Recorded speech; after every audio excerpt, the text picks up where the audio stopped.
I call to order the Adrian City Commission meeting for January 20th, 2026.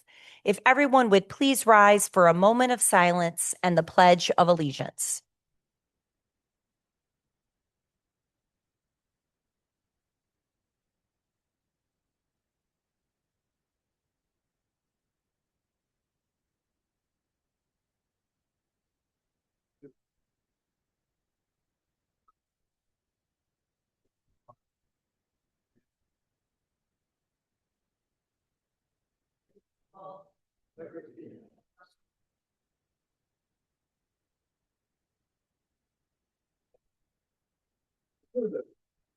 Michelle, before I ask for roll call, can you turn us up a little bit? Because I know I always sound really loud and I didn't.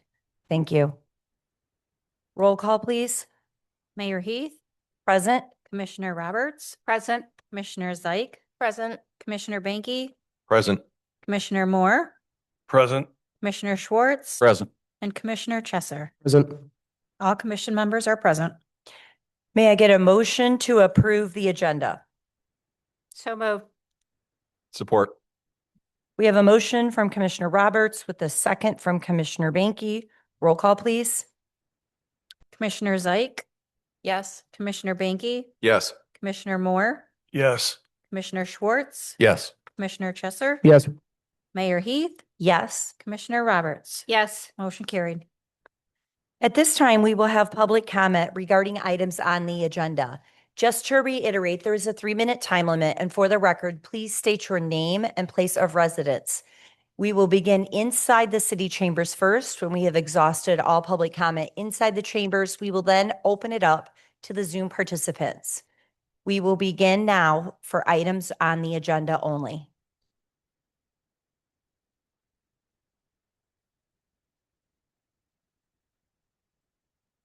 Hearing no public comment, we will now open it up to the Zoom participants for items on the agenda.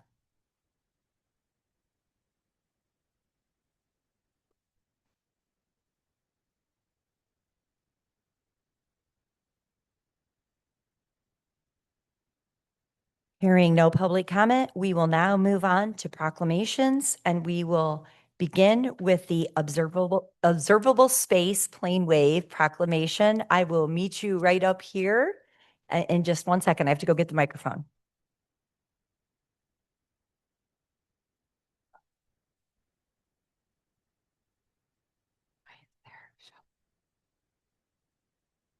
Why is there a shovel there?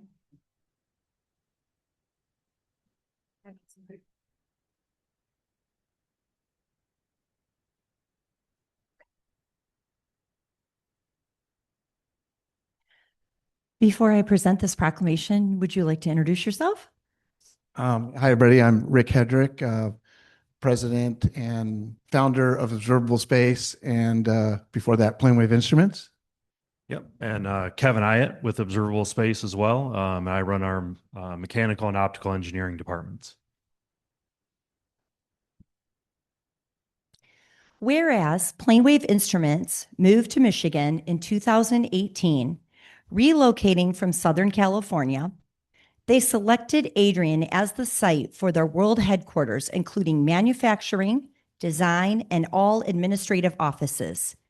And whereas in 2025, Planewave Instruments and Our Sky merged to create Observable Space, a vertically integrated software and hardware products company that serves all sectors of the space industry, including commercial, science, education, government customers, as well as astronomy enthusiasts. And whereas each year, the Michigan Manufacturing Association selects recipients of their annual Manufacturing Excellence Awards, the most prestigious of which is the John G. Thotis Michigan Manufacturer of the Year Award.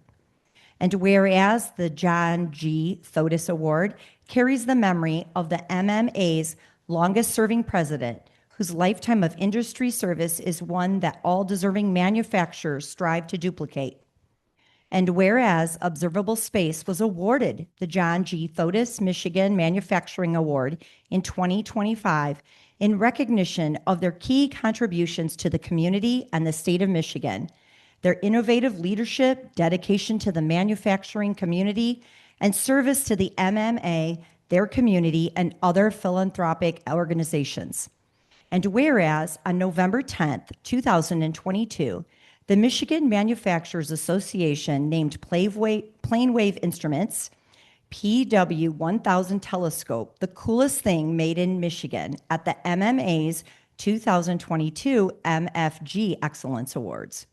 And whereas at the MMA's 2025 Manufacturing Excellence Awards, the Michigan Manufacturers Association named the PF 1000 Prime Focus System from Observable Space the coolest thing made in Michigan. Now there I, Angela Sword Heath, Mayor of the City of Adrian, do hereby congratulate Observable Space on their outstanding achievements and thank them for choosing Adrian, Michigan as their world headquarters. Their contributions to our community, the state of Michigan, and the entire world are immeasurable. Thank you. Thank you very much.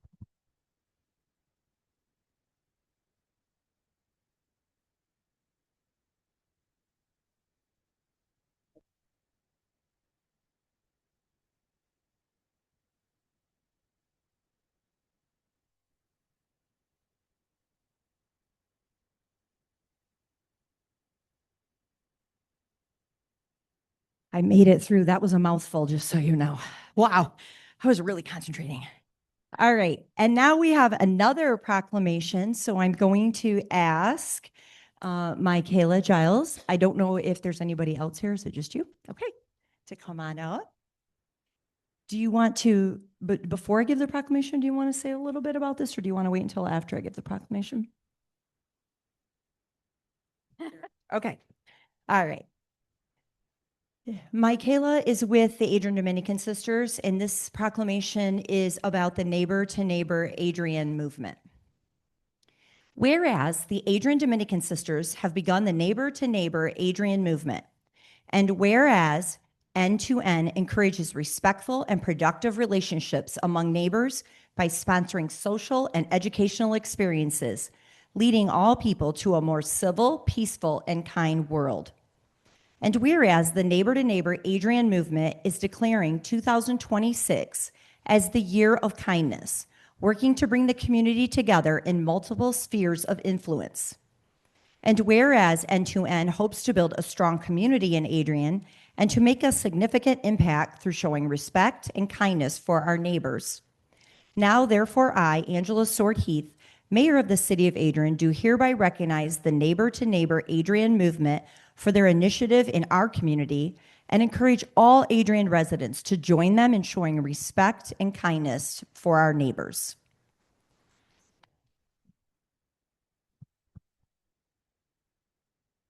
And I'm going to be actually presenting this again at the event that is going to happen this Thursday, but I'm going to let Michaela tell you about that. Yes, so my name is Michaela Giles. I am the team lead for the Neighbor to Neighbor Adrian movement. If you've seen the little green signs with the heart that says love your neighbor, that is us. Even though the Adrian Dominican Sisters, it was their idea to bring this to our city, it is not run wholeheartedly, the committee by them. It is a committee from with individuals across the city coming together and running this together. So yes, it was them, their idea, but they really wanted it to be a community involvement and community coming together. So there's individuals from different organizations involved in this committee. So I'm excited to be able to help bring the community together and show love to one another. Our kickoff event is this Thursday at 8 a.m. at the Align Center. And that event is meant to really just show the community what the movement is for, introduce you to the team, let you know our goals for the year, and really just get the community involved. So I'm really excited. So thank you.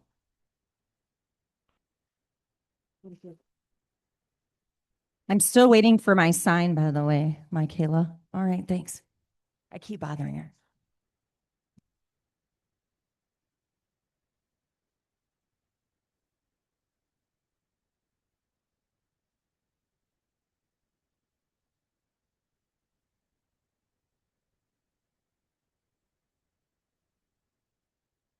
At this time, we will begin our informational discussion topics. And to start that off, we will have our Parks and Recreation Strategic Plan presented by our Interim Parks and Recreation Director, Matt Tomazeski.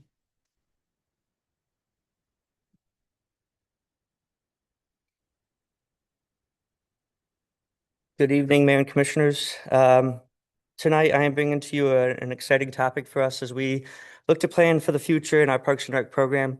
Our current master plan is expiring at the end of this year, and in order to receive and apply for grants, it's important for us to have a plan in place to get those grants, but also for something a guidance for us to as staff to look forward to.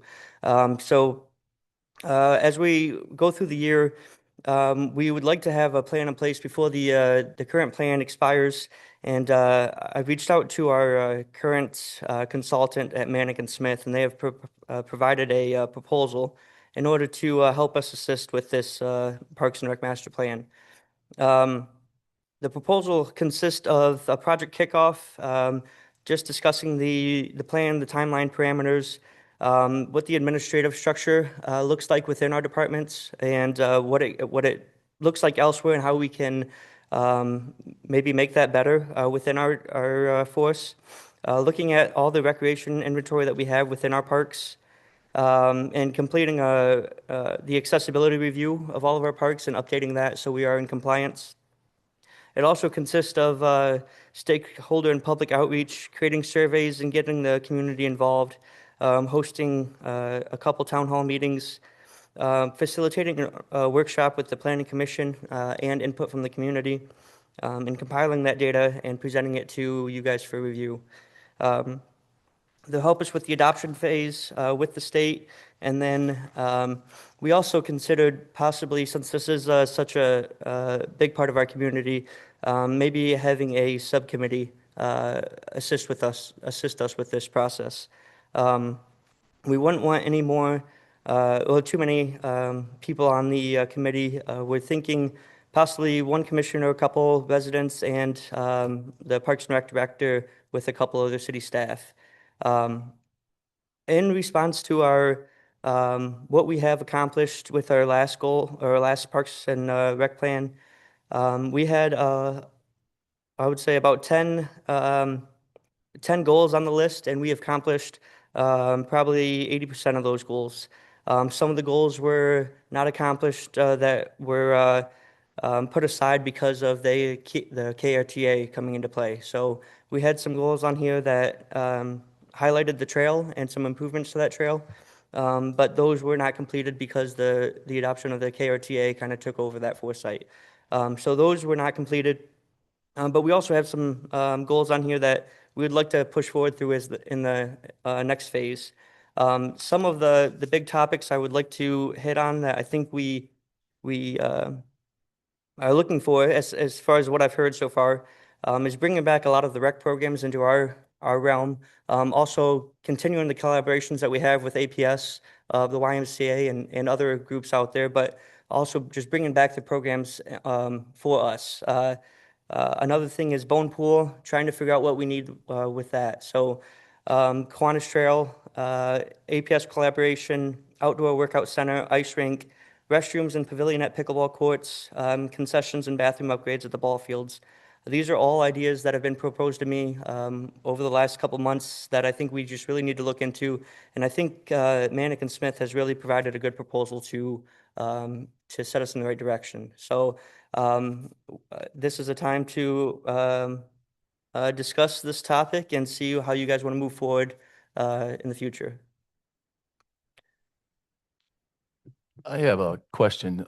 You spoke to about bringing the programs back to Adrian. Yeah. And not how it currently is. I was wondering about what that goal would be, because I found that working through the public schools with Adrian, the collaboration has brought back many of the programs, and those programs are both beneficial to the young people in Adrian and the kids at Adrian Public Schools. So what goal or what hazards do you see, and what benefits do you see just bringing it back to the city-run departments? Sure. Great question. I'm not looking to end that collaboration with the school. I think it's important to have those collaborations. I'm actually working with the school now to formalize an agreement to put in front of you guys so we can keep that collaboration going in the future. But what we're looking to do is maybe bring back some of the adult programs as well. We currently have no adult programs out there. I think the school handles the youth aspect very well, but we can certainly take some of that low-hanging fruit of the adult programs. But also not even looking at specifically the rec side of things, but there's also programs that the city used to do. Well, I'm not sure if this was one of them, but something painting in the park. We can provide some paint supplies. We get the youth out there, go paint a picture in the park, just activate the parks a little bit more. So it's more just activating the parks and adding a little bit of rec program to generate some revenue on the adult side. I guess my concern with this, as Commissioner Swartz mentioned, there's, a great opportunity with the school partnership. And I think recreating new services when we already have existing services within our community that have students coming to them, especially from the adult program.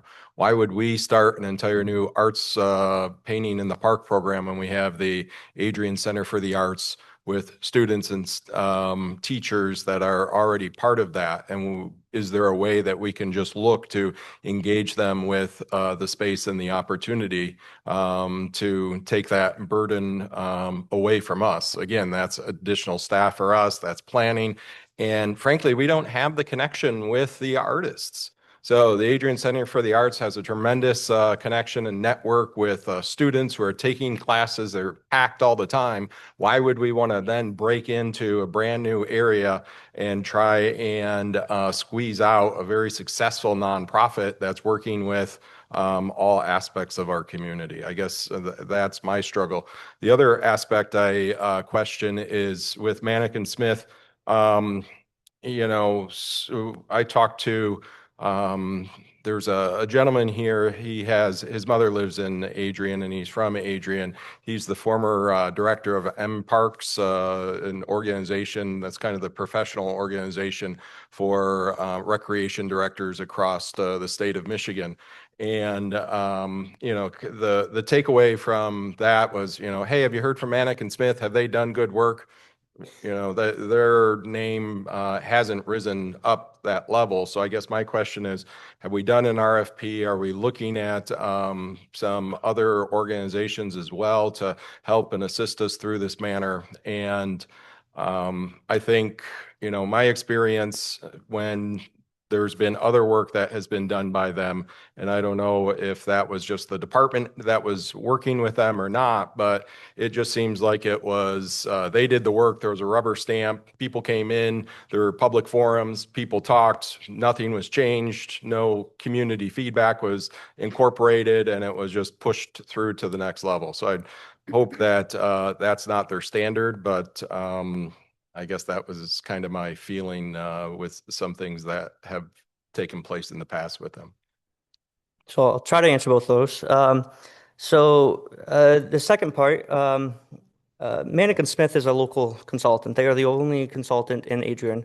And they are, in my opinion, what consultant would you want to work with except the ones that are right here local in town and close to you? The ones that their kids come to, they're here, they support our businesses. Their headquarters, well, not their headquarters, but their branch is right here, 2 blocks away from us.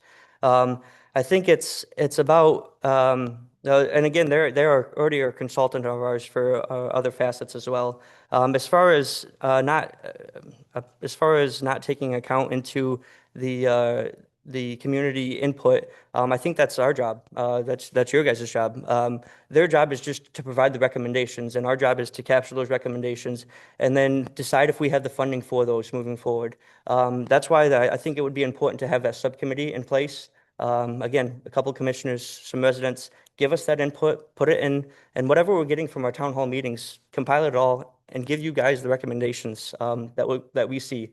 If you guys have the recommendations in front of you, it's your guys' call what you guys want to do with that. So if you guys aren't getting all the recommendations, then you guys aren't getting the full plan, and I think it's important for you guys to see that full plan in place. As far as the first question you had there, Commissioner Banky, I think we're not trying to reinvent the wheel by any means. These programs are out there. It's more about collaborating with them and getting our mark out there. We need to advertise the city of Adrian and our rec programs. We haven't done that well in many, many years after we got rid of the rec program and gave it to the Y. It's getting our parks activated. So let's work with the Center of Arts. Let's bring them in. We've made contact with the school art teacher already, and she's completely on board with this. The APS has the students. We just need to promote it, right? So I want to work with as many people as we can. We have um, also, I'll give this as another example, dog trainers in our parks. Well, let's utilize them. There's a lot of people in town that need their dogs trained. We don't have the resources to do that, obviously, but let's work with them to get that as a program for our community. So it's more about just looking at what avenues we can to activate our parks more and just generate that interest. Have we done an RFP, or are you just bringing us a proposal from one sole company? There's not been an RFP, no. This is just one sole proposal, just based on they're our consultant for other facets of the community. So That's all. have we engaged any other group to do this, or we're just going back to the same well that we? No, always go? so they actually kind of not brought it to my attention. Jeremiah let me know when he was leaving, but before I could even jump on it, Manick and Smith reached out to me and said, "Hey, this is coming up. The city should start planning for this." So they were generous enough to come out and create a proposal for us. And then I guess my other question, maybe back to some of my commissioners, is, when we talk about strategic planning, we didn't engage the strategic plan for the city until we got our city administrator on board. So we're in the process of hiring a new parks director. I guess I think it would be important to make sure that that new parks director is part of creating the plan that they're going to oversee. And as they have experiences with other communities or our own community, I think it would be an asset to use their experience, similar to what we're doing with Mr. Baugh, rather than have it created prior to their arrival. And that leads me into what I was going to ask, and I might have missed it, but what is the timeline on this? And like, when are you looking for, if you were to do the subcommittee, like, when are you looking for that? Because, we'd have to put that out there and, ask for applications and, all of that for that committee. But I wasn't sure what the timeline, and I might have missed it when you said that the strategic plan needs to be finished. Yeah, we need to have it adopted before December 30th. Okay. So this process is quite a lengthy process. I would recommend that we have a decision in place of what way we want to go in February, so we can start working with whatever consultant we decide to go to. So just to clarify, so you're saying already have the subcommittee up and running and the public forums before that? Or I'm saying we need to have a selected consultant Okay. in February, and then at that point we can start working on a subcommittee. Thank you.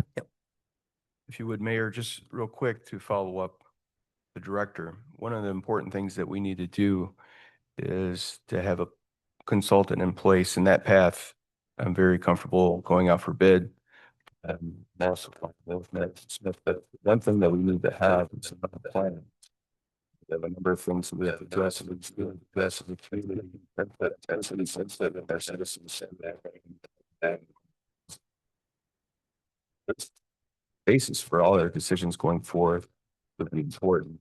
To this point, great to have a permanent person in place to be a part of that. We do have a number of things that rely on that plan. One of the main things that comes to mind is the KRTA trail. So with a trail, we need to have a plan in place to receive, for instance, DNR grants. And as we look at a plan over the next 9 years, that, by the way, that was put together by Manick and Smith, we need to have that plan in place to apply for some of these grants. Some of these grants are matching, and we need to consider some of our friends, which are our neighbors, to contribute to the $2.3 million to turn around and bring forth some maintenance to our bridges. But collectively, that should fall together in a full plan, a strategic plan. And when you're looking at this from a 30,000-foot view, that plan should be well within the 5-year strategic plan of the city. So there's a lot of elements that need to be interconnected here. So I appreciate Matt bringing this to the table because we need to address these items, and it's good to get feedback from this commission. The one thing I would also like to add, I like to keep saying that. I used to coach with a person that said that one more thing, and it was like 30 minutes later. But one more thing is it's important to make sure we're continuing that collaboration with the school district because our school district is fighting for children. We want children to be living in our city. We want our children to go to our schools in our city, and a collaboration with our city rec programs and our school is a great way to build up not only the athletic part of the program, but the arts of the school district and celebrate our city and activate the parks, as Matt said. So thank you. Yeah, I would just end with, I think we owe it to our taxpayers to have a proposal from multiple consultants, to have only one and not ask for any input from any other organizations that are, well respected within the M Parks or, those other groups is doing a disservice to our taxpayers. Matt, I'd like to thank you for the work that you've done on this. I think that why it may be something to pause until we get a director, I don't think we need to stop walking down a path of opportunity. I think we need to do what you've done, start putting feelers out. Can these happen? You've already contacted our teachers and things like that. So I'd hesitate to say, let's stop until we get a director. I would say, let's just get things in place that the director can review along with the city administrator and this commission to see what direction we want to go. Absolutely. I just wanted to add, I agree. And I think the collaboration with as many different entities as possible with the similar plan in mind is great. I know I've been talking to Jeremiah about an adult softball league for quite some time, so I agree. I don't feel like we gave you very good direction. Do you feel that? I think, well, from what Commissioner Banky had said, we just need to put an RFP out there and see what we get back. Okay. Is that the consensus? I feel that's a good idea as well. Just Who wanted was to the make. consultant? When, We actually did it in-house. It was Michelle, myself, and our project manager. So so how come we're not doing it in-house this time? I think we're at a point where we have a lot to figure out. I think this is above and beyond what we need to do in-house. I think we need to have a professional set of eyes on it. We are, we have plans and we have ideas, but I'll say from Mannequin Smith's side and from other consultants, they do this every day. They know what to look for, what the funding is, where the grants are, how structures work within the rec department elsewhere, and they can give us a lot of guidance in that aspect. So, Well, thank you for your work, Tim. Appreciate it. thank you. I think one of the things that I would like the strategic planners, whoever they are, and I'm okay. I love Mannequin Smith and the people that work there. But if we go with an RFP, I'm okay with that. I do like Mannequin Smith because they are here, they walk our parks, they know our parks. So having them complete the strategic plan, we don't have to tell them about Heritage Park. They already know. Mhm. So there's benefits to having someone local that already knows our stuff. But one of the things I was asking the former Parks Director for is not to reinvent the wheel, but find out from all the various agencies, what are you all doing? I know that there's a co-ed church league because my church, co-ed church adult softball league that plays out, I believe, at LCS. Mhm. So, can we work with them to promote the opportunities that they have available? I'm sure there's a lot of organizations that are already doing something. The senior center has pickleball. When is that open? I just found that out last summer that they have it open during certain times of the day. So I'm dating myself. When the kids were growing up, we got the parks pamphlet. Does anyone here remember that booklet? That was amazing. Loved it. Not that we're going to go back to printed copies, but something that we could have that encompasses, okay, ACA is doing this, the churches are doing that. All these different agencies are, the Y is already doing some of this stuff. What is available out there? And then see where the niches are that we can plug in that we still need or Sure. that people want. The other thing I would suggest, and I can send to you, because I know I talk about Toledo a lot, but I enjoyed many years living down there. But their metro parks have wonderful things. They have I think it's Walking Wednesdays. On every Wednesday, one of the city commissioners or a county commissioner, I think it's a city commissioner, every Wednesday throughout the summer, they go for a 2-hour walk through one of the metro parks. It's as simple as that. Yeah. That's could be adult family, but program that would be so easy to do. It wouldn't cost us anything.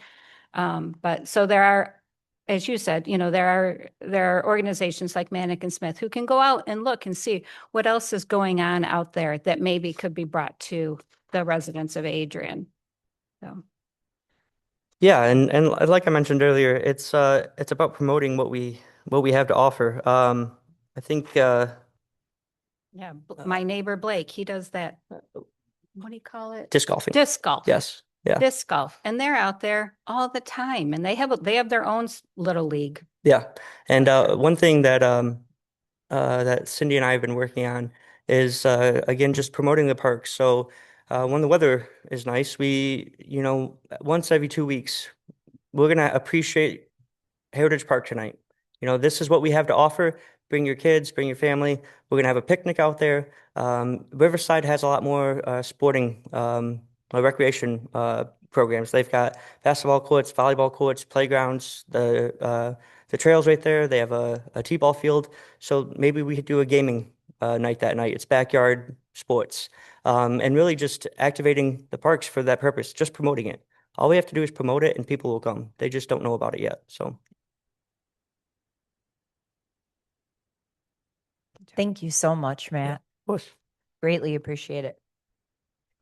And we might as well just keep you up here Well, for our next topic. While we're on rec still, Okay. when the pickleball courts were installed a couple years back, it was the commission's direction to not allow for or not offer court rentals because we wanted to just allow people to use it freely. We are getting a lot of requests for lessons, tournaments, and rentals. I'm wondering if the commission still has that same opinion, or we should create a fee for use of our pickleball courts at this point. We have fees for every other activity that we have in our parks. So if there's they can still use it openly, but if someone does rent it, we'll have to post it. It's rented from this time to this time on this day. But other than that, people would be able to use it freely. I just know it's crowded out there Mhm. every single time I drive by. Yeah. When the weather is nice. So it worries me a little bit, but on the same hand, it would be nice to get some Sure. income coming in so that we could possibly put those bathrooms out there that have Right. been requested and some of those other amenities that are being talked about at the pickleball courts. But I'm still caught just because it is, I still have not seen it hit a very downtime. As soon as the weather is nice, it can be dusk, it can be early in the morning. It just feels like it's busy a lot, but maybe it is something like I know Habitat for Humanity did, like a Saturday. And I think Saturdays maybe aren't as busy. Maybe they are, and I don't know that. I don't know. I hesitate only because I just know how crowded they already are, but it really would be nice to bring in some income to help pay and offset those other costs of getting some of those other amenities out there. Are they still going ahead with Rotary? I don't know, maybe Commissioner Moore can mention on this with the construction of the pavilion out there at the pickleball courts. Is that on your radar? That is on the radar, yeah. And I did mention it in one of our goals for hopefully the next plan. We are working with the Rotary Club and trying to get a grant. I know the Rotary, I believe, has has said that they are willing to donate some money for this cause, and it's just working with them and trying to get the grant so we can make this happen. So, Thank you. I think I would be okay with renting if we put a certain percentage, either, 10% of the sunshine time throughout the month, whatever that would be, so but it's only available for rental during certain hours. either certain Yeah. hours or if someone has rented it for, an entire weekend, maybe it's only rented one weekend out of the month. So it's only rented, so 6 times out of the year, something like that, some parameter that it's not very much. Okay. I don't know. How much money were you thinking about raising or charging? Because we have a place in Naples, Florida, and that's the pickleball capital of the United States. They have many tournaments. They bring in people all around the world to play, and they have the championships there. If you're going to rent it out, you're going to have tournaments. You're going to take more time, but it's a very popular sport, and I think people would pay to play here and bring people tournaments to use our restaurants or hotels and everything else like that. Yeah, and it's just looking to see what the rental rates are if in the area, if there are rental rates. Like you said, it's very popular right now, and we already have interest, people wanting to host tournaments here. Well, right now we can't do that because we don't have the capability to rent it out. So let's capitalize on that. Let's generate some revenue. Let's bring people into town, and let's move forward. So it's just trying to figure out what that price is. So. Matt, I honestly think that this needs to be an educational or discussion topic all in itself. You have 3 new commissioners here. Okay. So the commission that first started that, they're probably not here. I don't know if Angie and Mary were on it We were. but it wasn't when I started 2 years ago, that wasn't. So I think maybe for all of us to get together, have a discussion topic with some parameters of what we think, what are some options, if you could bring that forward to Sure. another session, that we could have a whole discussion topic so everybody can hear the thought process. Right, because that feeds into, as what Commissioner Moore said, if we're going to have a great facility and we want people to become eager to come to Adrian to play pickleball, do they have bathrooms at the places you play at down in Naples? I would assume yes, and we don't have bathrooms there. Well, they also have porta johns, let's Okay. say any other events too. So, but in the meantime, but it's a good growth sport where the growing pains, I mean, I think it's something to look at too. Right, yeah. So at least having those conversations so we're aware that when we host that, we're being, having enough hospitality to the visitors so that they have their needs met too.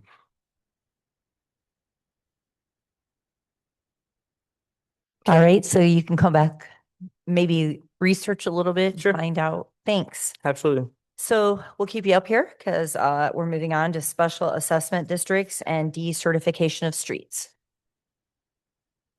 Thank you again. Just because there is some new commissioners up here, Chad had asked me to step up and discuss what our special assessment policy is. So generally, every year we special assess a street. It's for construction purposes. The city fronts the cost, and then we ask the residents to pay for a portion of it. This past year, which is on the agenda tonight, is to certify the cost for Sarah Street. We finished that project back in November. We got all the cost for the project, and in total, I think it was about $246,000. And we're asking the residents along that street to pay $42,000, if I remember correctly. And just to give you guys an idea of how that's charged, if you're a single family, you get charged 15% based on the frontage of the total project. So if you have, if the total street's 1,000 feet long and you have 100 feet of that, it's that ratio times the project cost, the total project cost, times your factor of whether it's a single unit, multi-unit, commercial, or tax exempt. So if you're a single family, it's 15%. Multi-unit is 20%. Churches, schools, institutions, and other tax exempt properties are 25%. Commercial, industrial businesses and offices are charged at 30%. If you are on the corner lot, you get a 25% discount because at some point you're going to have double the payment. So that was passed by the commission in 2023. And so far we've used it on 3 different projects. And we do plan to have two special assessments proposed in 2 meetings from now. So. Matt, could I get some clarification? You said residents. I'm wondering if it's an apartment house, the people who are renting don't have to pay that. It's the property homeowner. owners, I should Thank say, you. not the That- residents, the that makes it property much more owners. clear Yes. for me. Thank Yep. you. How do you determine which streets we do a SAD with? So we only um, ask for special assessments on our reconstructs. Those are the expensive streets that we have to completely reconstruct all the way from the base up. And I can get into the long story of it, but really it's the most expensive projects that we necessarily can't afford by ourselves that we just ask for the residents or the property owners to help pay for that. Last year we did Church Street and that was $2.4 million. So we're asking for the property owners to pay back into that just to get some of our cost offset.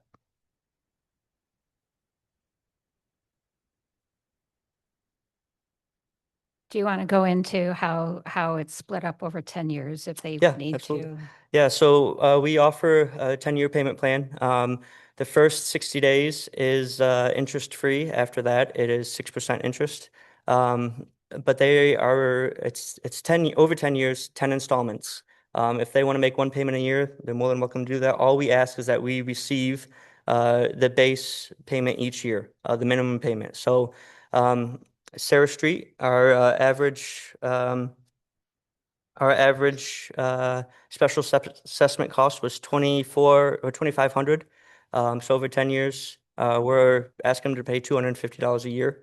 And then they can make as many payments as they want that year. We just ask them to make sure that they make the minimum payment of $250 for the year. So some people could pay $22 a month if they Sure. wanted to. Yep. Yep. Okay. They could pay $1 a day, whatever they want. But the first 60 days is interest-free, which is important. So if as much as they want to put down in the first 60 days will help them tremendously.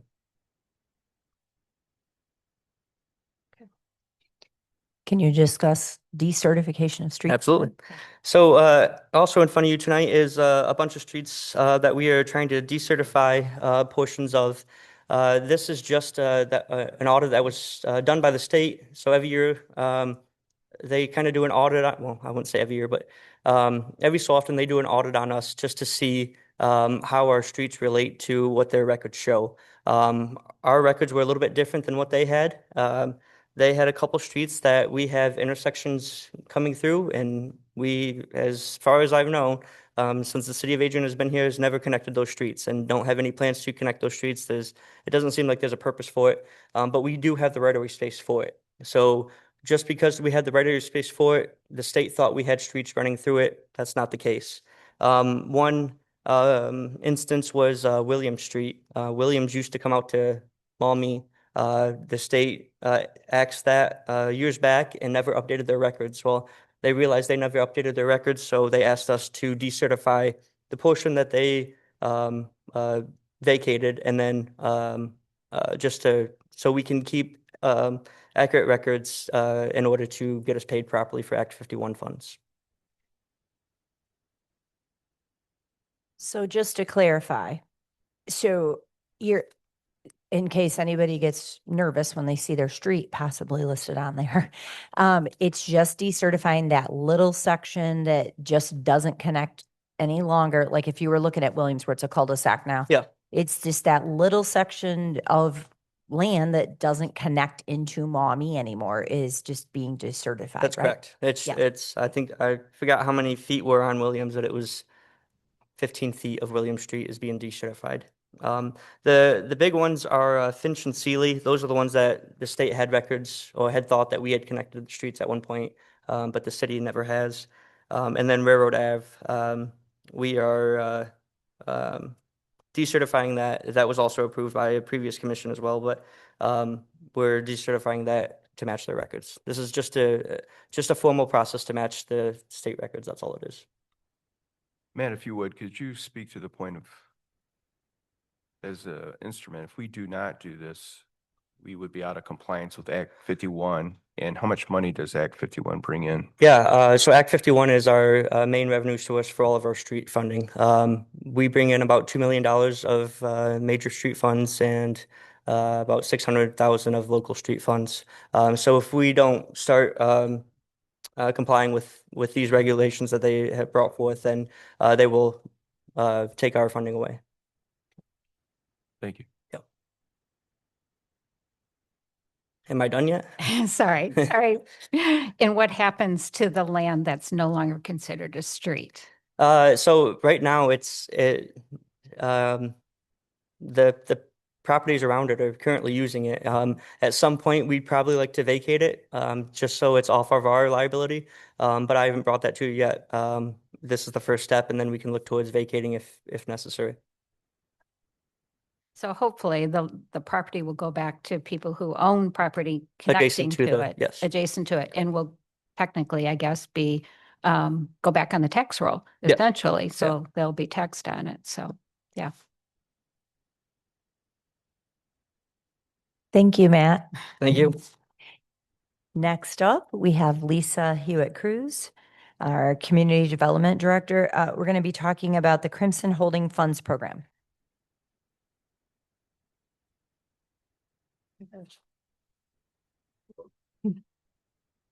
Good evening, Mayor, Commissioners. I was here last month to talk to you about the Crimson Holdings Town Hall that we held at the Alliance Center, to give you an update on that. And now I'm back tonight to give you a proposal of how to disperse those funds that were received at the City of Adrian for the settlement. I did hand out to you 3 handouts. There's one for Crimson, one's for snow removal, and one's for refuse, trash. So the one that does have Crimson Holdings Household Repair Reimbursement Policy at the top. This is to provide the financial assistance to residents affected by the Crimson Holdings court action by reimbursing eligible household repair expenses while ensuring an efficient process with minimal administrative oversight. We want to make sure that that onus doesn't fall on our staff to process, to intake and then process those payments. So we've come up with a model or design that which should be very streamlined. And so the total is $50,000 is what we need to disperse. The maximum reimbursement amount being proposed is either $500 per household, which would serve 100 households maximum if we dispersed $500 to each one, which we know that won't actually be, or $300 per household maximum to serve 166 households maximum or more if the receipts come in less than that. The residents must reside in the City of Adrian during the incident period, which the incident period is December 1st of 2022 until January 18th of 2023. And they would have to provide proof of residency, which could be a utility bill, driver's license, just anything to prove that they actually lived in that particular area, which the area is going to be defined as Main Street to the west, Siena Heights to the north. Treat Street kind of comes around.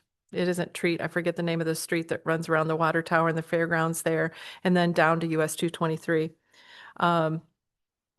Not taking it to Beecher would not be far enough because of James, Tabor, Oak. Those streets were affected or impacted by the Crimson Holdings lawsuit. So that needs to be inclusive. As a crow flies, as they say, smell does not go down a street. It does travel straight. So we try to keep that in mind too as well. They would have to, if anyone interested, once this is approved, would submit a valid receipt for household repair expenses during that designated reimbursement period that I previously mentioned. Tenants of non-owner occupied properties are eligible. Yes, Can you ma'am. give us that date really fast? Can you give us those dates? You said them really fast. I was trying to write it down. Thank you. 12/1 of 2022 to January 18th of 2023, and that is per the court order. You're welcome. Tenants of non-owner occupied properties are eligible, but not the owners of those multifamily housing units are not eligible unless they're actually living in that house. That is, if it's a 2-unit and they live in one and they own it, then okay. So the application process, the next section, the online submission portal, they can submit their information online through a portal that will be announced later, that will have their name and address and contact information. They would upload the proof of their residency, their driver's license, and their receipt. I do have on here, I think this one include banking details. We're going to scratch that because we don't have the capacity to do direct deposit. We were hoping that we would, and I forgot to take that out before today. So it will be, you can apply online electronically, but you are more than likely going to receive a paper check in the mail once you apply. But you also can apply by paper. For those that are not wanting to do the online application process, those forms will be available at City Hall for pickup with the instructions on how to complete that, return it back to us for the processing. And then the approval and payment, if you submitted that electronically, the portal will verify that you've submitted all the required documentation. Then our staff will review the submitted documentation for compliance. And if it's submitted by paper, then same thing applies. It's just that we will issue paper for both types. And same thing with the below on the payment method. That's all going to be by paper check. It will run through various levels of approval. It will come to myself, as far as I understand it correctly, and to our finance director and to our city administrator or city administrator, depending on the final decision that's made. So it will have at least 2 levels of approval. The processing timeline will be less than 60 days on the front end, but we anticipate that it should be less than 30 days. But on the onset, because we don't know what we're up against and how many receipts and applications we'll actually receive, we want to make sure that we give ourselves ample time. An application is accepted until funds are exhausted or deadline reached, which will be May 1st of 2026. Deadline May 1st of 2026. It is on a first come, first served basis, and there's 1 reimbursement per household. Any questions? So they're going to have kept a receipt and they're going to have done these repairs in a 6-week time period. Is that what you're saying? 7 months, 8 months, 12/1 of 2022 to July 18th of 2023. Okay, thank you. That is the period covered by the Sorry. consent judgment. Yes. Okay. So it's nothing. So I know that the reason I was asking is when we had that meeting, I know several of them were wanting to do things now, but they couldn't because this would not be something they could do now. So that's what I just wanted to clarify. Yes. Thanks. This will be reevaluated May 1st, May 2nd of 2026 after we've gotten past the deadline. We see what we received, how many applications with receipts we received, and we can reevaluate the program at that time to determine if we need to take different action to disperse those funds. Lisa, if I may ask a question. First of all, thank you. I think you've been working hard on this and I really appreciate all your efforts. My question is, am I reimbursed just for materials, or let's say I'm an elderly person that can't do these fixes at my house? Can I be reimbursed for the cost of whomever I hired to do that? And do they have to be a licensed contractor if I hire them? I'm trying to avoid things like, well, I'm going to hire my brother and pay him $450 and $50 in, items. That kind of, I'm just trying to get some clarity Right. on that. It would definitely be considered, and depending upon the maximum amount that you choose, whether it's 300 or 500, that cost is going to be minimal anyways to put in maybe a door or to seal it up a little bit better, or one window. So yes, that would be considered as an inclusive cost in the big picture. Yes, it doesn't have to be a literal receipt of a piece of material, wood or an air conditioner. I wasn't doubting you. I was just asking in case other people had this You're good. question. You're good. So can you, just those dates, that's the date you had to live there to be impacted. Correct. So if you had work done, because I know during this session, there was an individual that had their roof repaired previously. So could they submit their receipt for, $20,000 and say, hey, this is the work that I had done last summer, and can I get $500 for that? Is that allowable? Yeah, you're saying outside of the December 1st, 2022 to July 18th timeline, they put their roof on and they are in an eligible area, but they put their roof on outside of those timeframes. Is that Yeah. what you're asking? We would consider that, but more than likely after the May 1st deadline, that everybody else who can give receipts in that time period are considered. So it would be eligible. Because I guess I don't have a receipt from 3 years ago from Lowe's, so I think this becomes cumbersome for our community members to say, especially when we met previously as a commission and made no decision and said to them, well, we'll wait. And then 2 years went by for us to get to this point. So I guess I just grow concerned with, we never told anyone to take any action. We never said spend money. And now we're saying, those of you who spent money and happen to have a receipt, we're going to give you this. And I guess my concern is like the pre-approval process, because that did come up in our discussion, kind of that was the beer fridge comment of, we want to make sure that there's a review or a pre-approval so people aren't just going out and buying a new beer fridge and saying, here's the receipt. Now pay me for my for this item, and then making sure that the work was completed, because the concern is that if you buy mulch, here's my receipt from Lowe's for mulch. I get the check from the city, and then I take the mulch back and then get my money back and put that in my pocket, and there's no true improvement that's done to the home. I agree. I think the reality is if somebody wants to try and rob and steal, we could come up with 1,000 rules, but we're not going to stop everybody.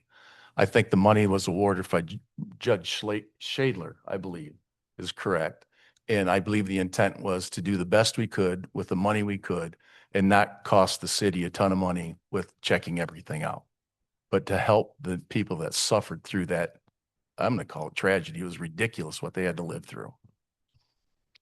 And to share with Commissioner Schwartz, because you weren't at the session, the feedback from the community and the members of the community were something simple in terms of fill out a form.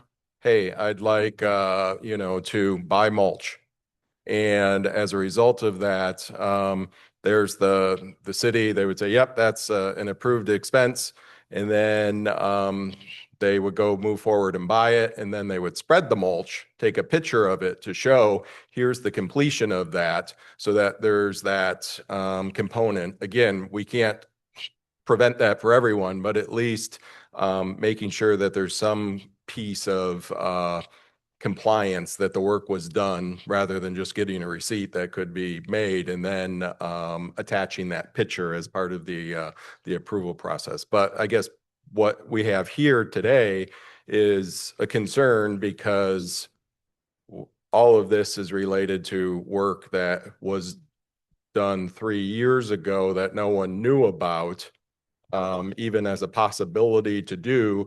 And now I think of going to AI to create a receipt for something that happened from 3 years ago. That opens the door for even more problems with no pre-approval. You're right. I did go to the meeting. I was having heart surgery. That's why I wasn't. Yeah, no, that was. But I was at the first meeting. Yeah, when we that talked was about things like that. To fill you in.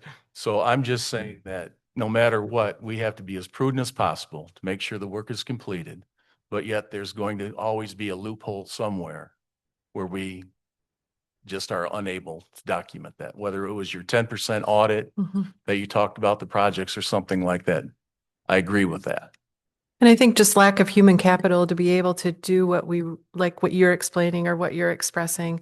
We don't have that capacity to make sure we cross every single T and dot every I to make sure that we thought through everything like a grant would do and kind of give you that program guideline. So Is there any option? I don't know if this is even an option, but to possibly make that date March 1st or like really soon, so that then so that we could, to see how many we actually get. Because honestly have the same concern as Commissioner Banky, because I don't keep receipts of stuff I've done at my own house, hardly ever. Like, like why would I? I mean, it depends on what it is, but I worry about the same thing, and I just wonder if we could open up that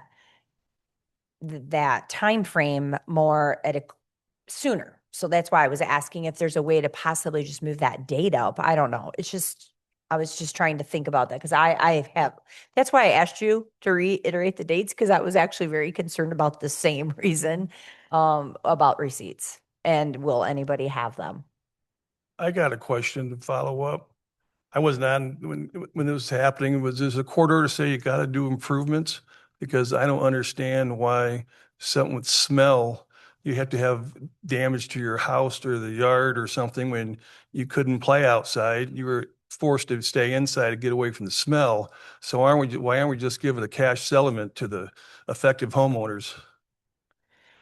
So the settlement agreement states that Crimson shall issue a grant to the city of Adrian for the benefit of the citizens of Adrian impacted by the odor problems created by Crimson's operations in the amount of $100,000 for use by the city in its discretion in such programs as the city deems beneficial to city residents in accordance with applicable law.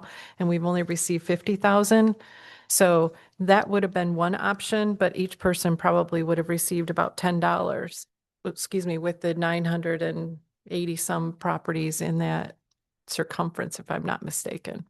So they decided that maybe we should look at a home repair reimbursement program in that same targeted area. I'm not sure if that answered your question. No, it does. Thank you. Was just curious because I didn't know how many homes were affected. That's why I was curious. A lot. And that's one thing that I would like to ask. So you have US 223 as a boundary on here. Addison Street doesn't go to 223.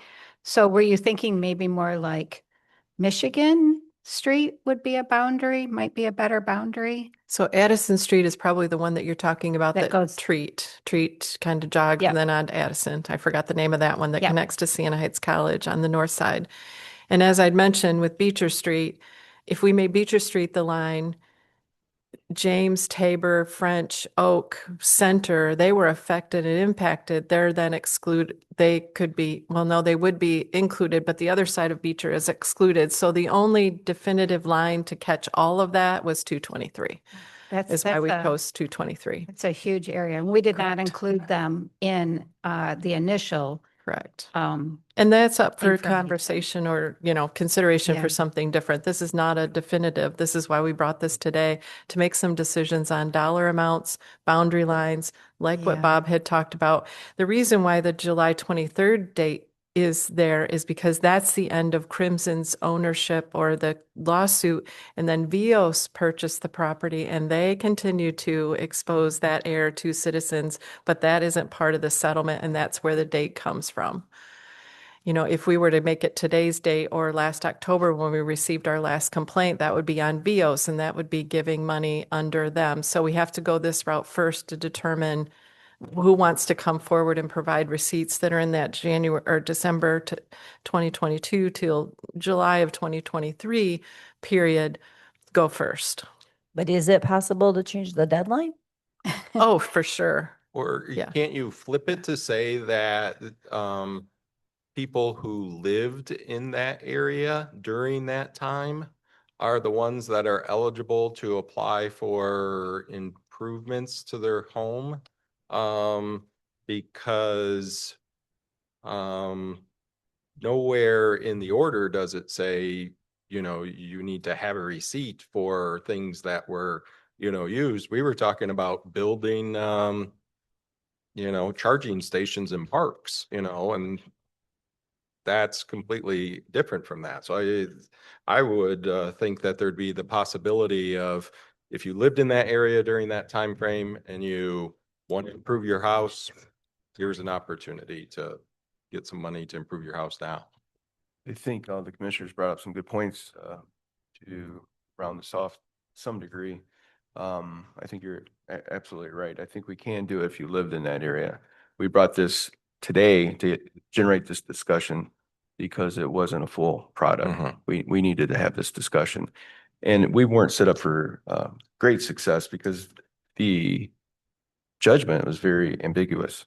So, but it is, when you read it, it's for the citizens of Adrian that lived in that area at that time. The area is the hardest thing for me to decipher because the smell just went everywhere. And what Lisa and the team tried to do was take the complaints that they received, various forms, and try to make sure that all those that they received were within the boundary area. I don't think that's going to be foolproof. I think we're foolproof. I don't think we're going to be able to hit a home run with that. But what we spoke about today, I think we can introduce that into something we can call a resolution for consideration by this commission. And I would also think too, with the boundaries, let's not limit ourselves to 4 streets. If we are going to say it's Beecher, let's say it's Beecher, but include James and Tabor south of Beecher, in those residential areas and incorporate that, not going all the way down to 223 because that was never on any list prior to that. I know Commissioner Cheshire wants to interject as well. Yeah, I just wanted to say I would be far more comfortable with something like what Commissioner Banky suggested, because that's now us giving an instruction to, if you want to do a home improvement now, even if you if you lived at that there in that time, but now we're giving an instruction that you can do something with this money for a reimbursement. That's what you were saying, right? Correct. Okay, I'd be far more comfortable with that. And one last, because it's the high school principal thing, and I know Commissioner Schwartz thinks this way sometimes too. So if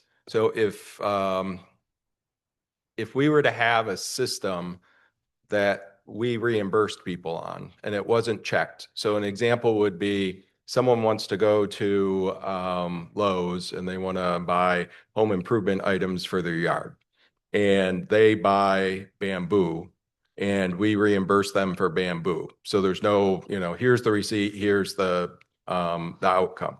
Bamboo is not allowed by city ordinance within our city because of the massive spread.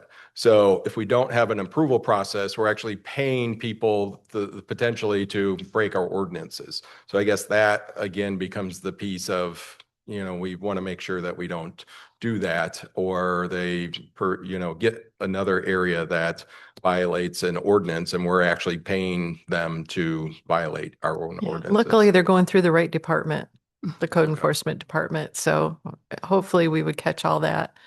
I almost feel like our staff are private investigators sometimes, so I think we'll be okay, but not to foolproof AI.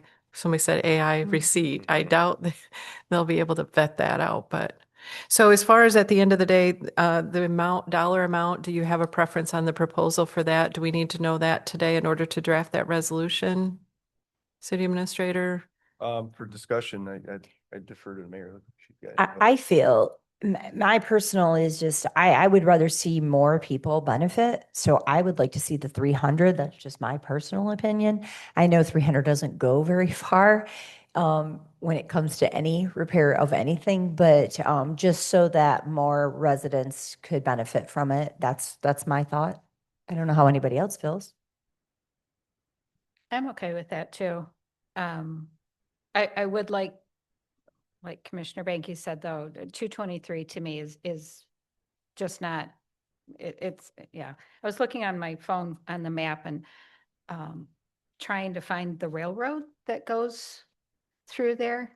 I just wondered if that might be. We'll take a closer look Yeah. and figure out what could be a little bit more fair to be inclusive.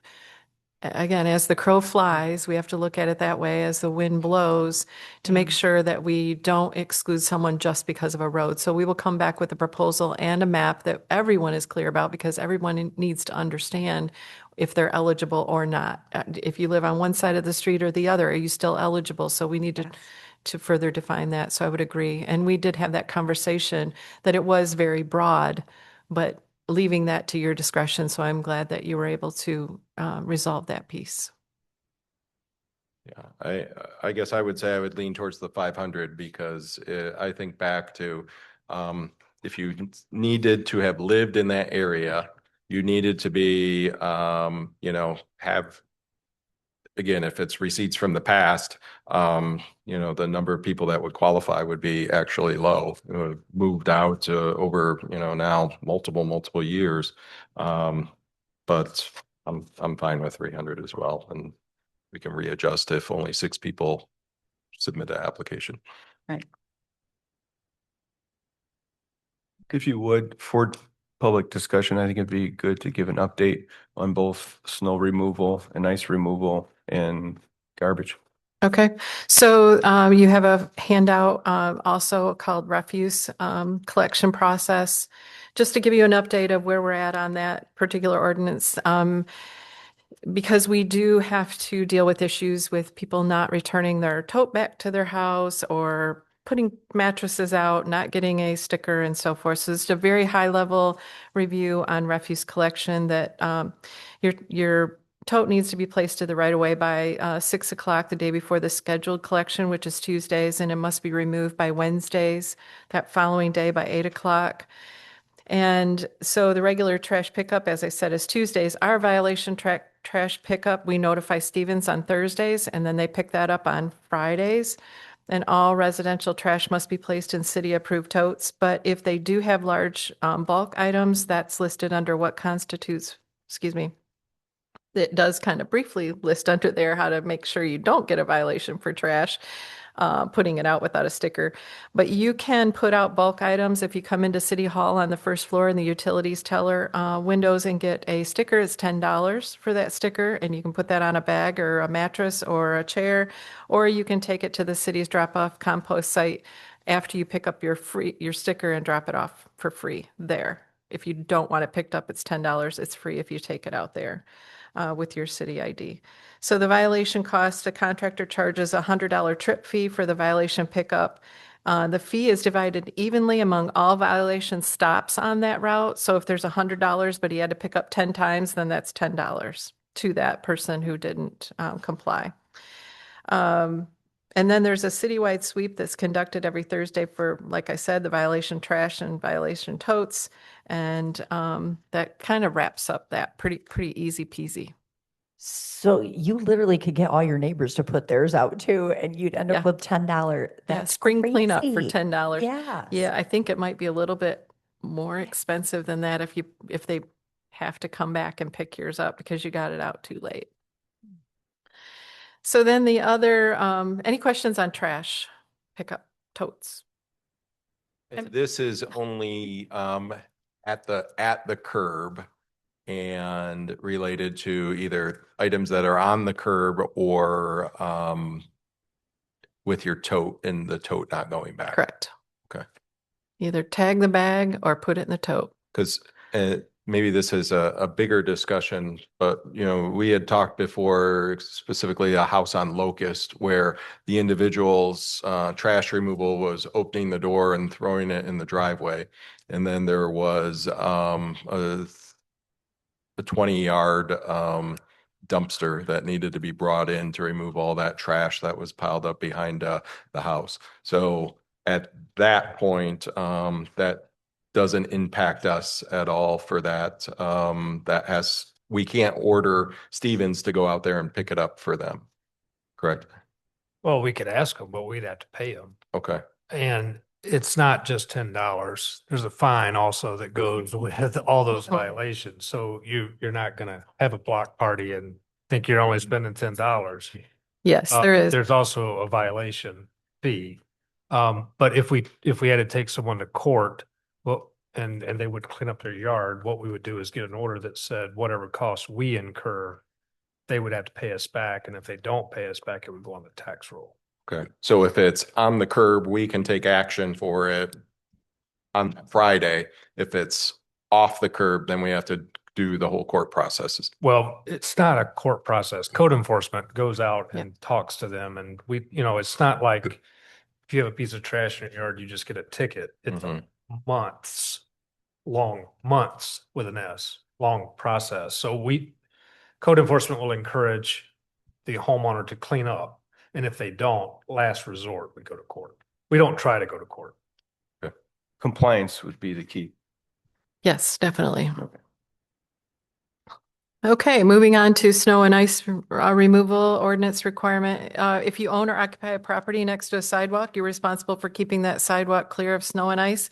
And I did bring a prop with me tonight. And as this is a shovel. Okay. This is what we use for this. That's all you need, of course, a hand to. This is $11.99 at Walmart, donated by. That's a donation. That's not paid by taxpayer funds. Yeah. That's right. Good point. But it is the only equipment that you need to comply with this ordinance. There's no permit. There's no paperwork, just the shovel. Why does the snow removal ordinance matter? When sidewalks are not cleared, they're not just inconvenient, they're dangerous. This affects seniors, the mail delivery. I know I kept my sidewalks when I lived in the city clean for the mailman, because he only missed twice a year coming to my house. Kids walking to school and people with disabilities, and the list goes on and on. It's super important. We're not getting compliance. We're going to have to start addressing this more. So thought I'd bring this to your attention. Also the fact that we do need to update our ordinance in this arena. There are things that are missing from this ordinance that would really help us to ensure that residents comply with the ordinance. So looking at the handout that I have, and there are some extra ones up here for anybody in the audience that would like to take any of this information with them. So if snow falls overnight, it must be cleared by noon the same day. If snow falls during the day, it must be cleared by noon the following day. Our ordinance does not have any inches in it. Unlike most of our neighbors in our counties surrounding us have inches. It's hard to, so really what happens is that this is left to a judgment call of our code enforcement officers. If it's still snowing, we've had an event, it's still snowing, it's still snowing. We can't get out there and enforce the ordinance. Did it stop and start again? So coming back to you with some ordinance adjustments would be very helpful for us as code enforcement to enforce these, to get compliance to something that just needs this little orange device right here. Ice removal must be removed immediately when practicable. And if it's not possible, that salt and sand must be applied to those hazardous conditions. And again, I put a note in there that we don't have a minimum or minimum amount of snowfall to enforce. Say we got 4 inches today. Well, we can now start the clock, but we can't start the clock if it keeps snowing. So our enforcement policy is basically, it allows 24 hours. The 24-hour rule applies in snow emergencies at 72 hours. We do not have anything in our ordinance for snow removal on sidewalks under the snow emergency section. I'm not looking to change anything with the snow emergency, just that we add that to that ordinance with additional language of how much time residents have to clean their sidewalks when there is a snow emergency. It does take a while to get our city buildings, parks, and city land and bridges and infrastructure clean. So once we get that done, we start to tackle the sidewalks within the city, including the downtown. And that usually takes 1 to 2 days after the snowfall, sometimes up to 5 days if we have to wait for DPW to give us the clearance first before we can go out. Once DPW does give us the clearance that they've completed their project, then we go out and a violation list is created, and then we pass that on to our contractor who has been hired to complete the snow removal throughout the city. On average, it can run from $200 to $600. If you live on a corner lot, it's double, because you have both sides all the way to the street, not just right in front of your house. So it is by square foot is the way that the contractor does bill for their services. And why enforcement is not immediate. Additional snowfall may restart the process. As I said earlier, the way our ordinance is written, it doesn't allow us to kind of figure out what that timeline is.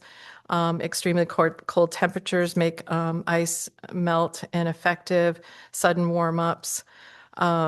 So we'll be circling back to you on that to bring you back a proposal to change that. But this shovel does represent responsibility and also forgiveness, because we've all had that moment where we looked outside and thought, maybe it'll melt, but it usually doesn't. So Mayor, I am presenting you with this shovel because you're such a good sport, and because leadership starts at the top, and I would like to officially present you with this shovel. Not because you need it, but as a symbol of our shared commitment to keeping Adrian safe, accessible, and open during the winter months. And if you ever need help using it, I'm sure the Public Works Department can give you some pointers. So please take your shovel with you and have fun. There's more snow coming, so you can practice. I just heard that. I know. Yeah. Yes, thank you. You're welcome. Any questions on snow, trash? So, so you say this is in place, but you also say we have to do it. So are we, doing any snow removal for properties that are not, removing snow? So at this time, we have not removed any snow in the city this season because it has not met the ordinance requirements. Okay. It continues to snow, even briefly. There's not enough cessation to warrant enforcement. So this, by adjusting the ordinance, so we set a certain amount, like 3 inches, 4 inches. I think 4 inches is Jackson. I think that seems a little much. 3 inches seems fair. Once we have that, then we can go back to snowfall levels that are reported by the Weather Service and have a defined line. Okay, it snowed 3 inches. Everybody get out. You have, I mean, really, if it's a dusting, you should be cleaning it for everyone. But so did that answer your question? It doesn't clean the sidewalks still downtown, I guess. So So I did hear, and I'm not sure where this is from because I did not attend the DDA meeting, that they were looking at contract services for cleaning the downtown sidewalks because it is an issue evidently. And so I'm assuming that that will happen in February because they've already met for this month, but that is on their agenda to discuss the overall cleaning of downtown sidewalks. Because even myself, I've noticed that is not in compliance as I go to get lunch. I was able to go to that DDA meeting and they were talking about a 60-inch path or something. My concern is if you go outside right now and you look, there's paths cleared, but try to get from your car to the cleared path. Good point. If you have trouble with balance or things like that, that's kind of hazardous because you're either going to have to go further to walk to the middle of the crosswalk to get dropped off or something like that. So I think it's more than just, the sidewalk in downtown and areas like that that might need more. I will definitely bring that up at the next DDA meeting if it's a topic of discussion, unless you're there, and I'll defer to you, but I And think I'm that's on a the very DDA, valid so I'll point. make sure and bring that up as well, because that is a very good point, because I almost wiped out in that area that you're discussing that's not being done. So I know what you're talking about. right. Yeah. And I think it's important because we do have our no parking on downtown streets for overnight. And that's a great opportunity for cleanups as well to take place from the city perspective.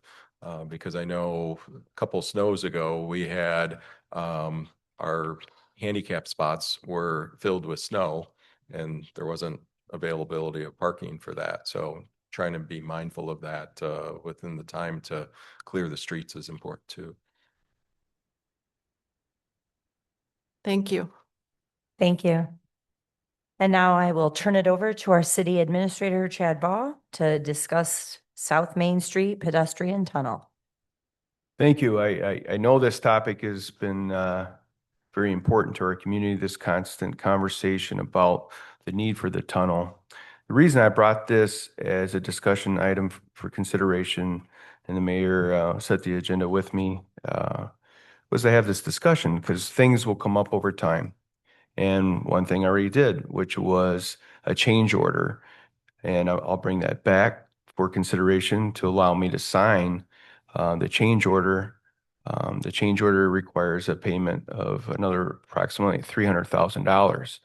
An important thing to recognize with this change order, these materials were priced out over 2 years ago. And those discussions, as the press release speaks to, were in front of the public. And these things were approved.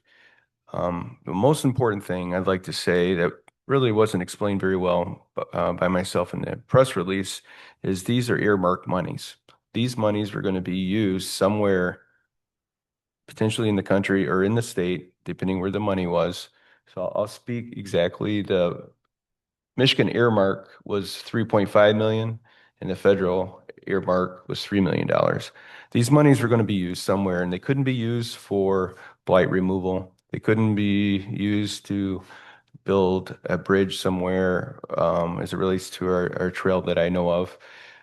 These were earmarked and they were going to be used somewhere. And those that came before us came and brought this information, and there was decisions made to ensure that Adrian general fund dollars weren't going to be used to build this bridge. These are going to be earmarked dollars. And I can tell you today, we have Pat Farber, who's whittling away now. He's in the audience today, and he can speak to this too, that any of the overages that would go to pay for this are going to come out of the enhancement grant. This will not come out of the city's coffers, so to speak. So I bring it today. We're going to have a public conversation about it as we move forward with the enhancement grant. Pat and I and everyone involved with the decision making around the enhancement grant, we're going to speak to the projects and market the good things that are happening. It's a topic that quite generally speaking, not many folks are excited about this tunnel. I get it. But these monies were going to go somewhere else. And many decisions were made to this date to bring this tunnel forth. So I'd ask the commissioners, if you would, if you have any discussion items or direction for me as your city administrator, I'd be glad to take them now. Just know that I have a change order on my desk. For the audience, for our citizens, for the commission, the reason I sign this is because this is property of the city of Adrian once it's completed. Chad, I don't think any people on the commission, and I think the mayor might have been, and Mary were the only people on the commissioners when this originated, or the mayor and Commissioner Roberts were the only ones on this when this originated. So if they have any input, I'd be glad to hear what's happened before our time on the commission as to how this get evolved and how it's grown and where we're at.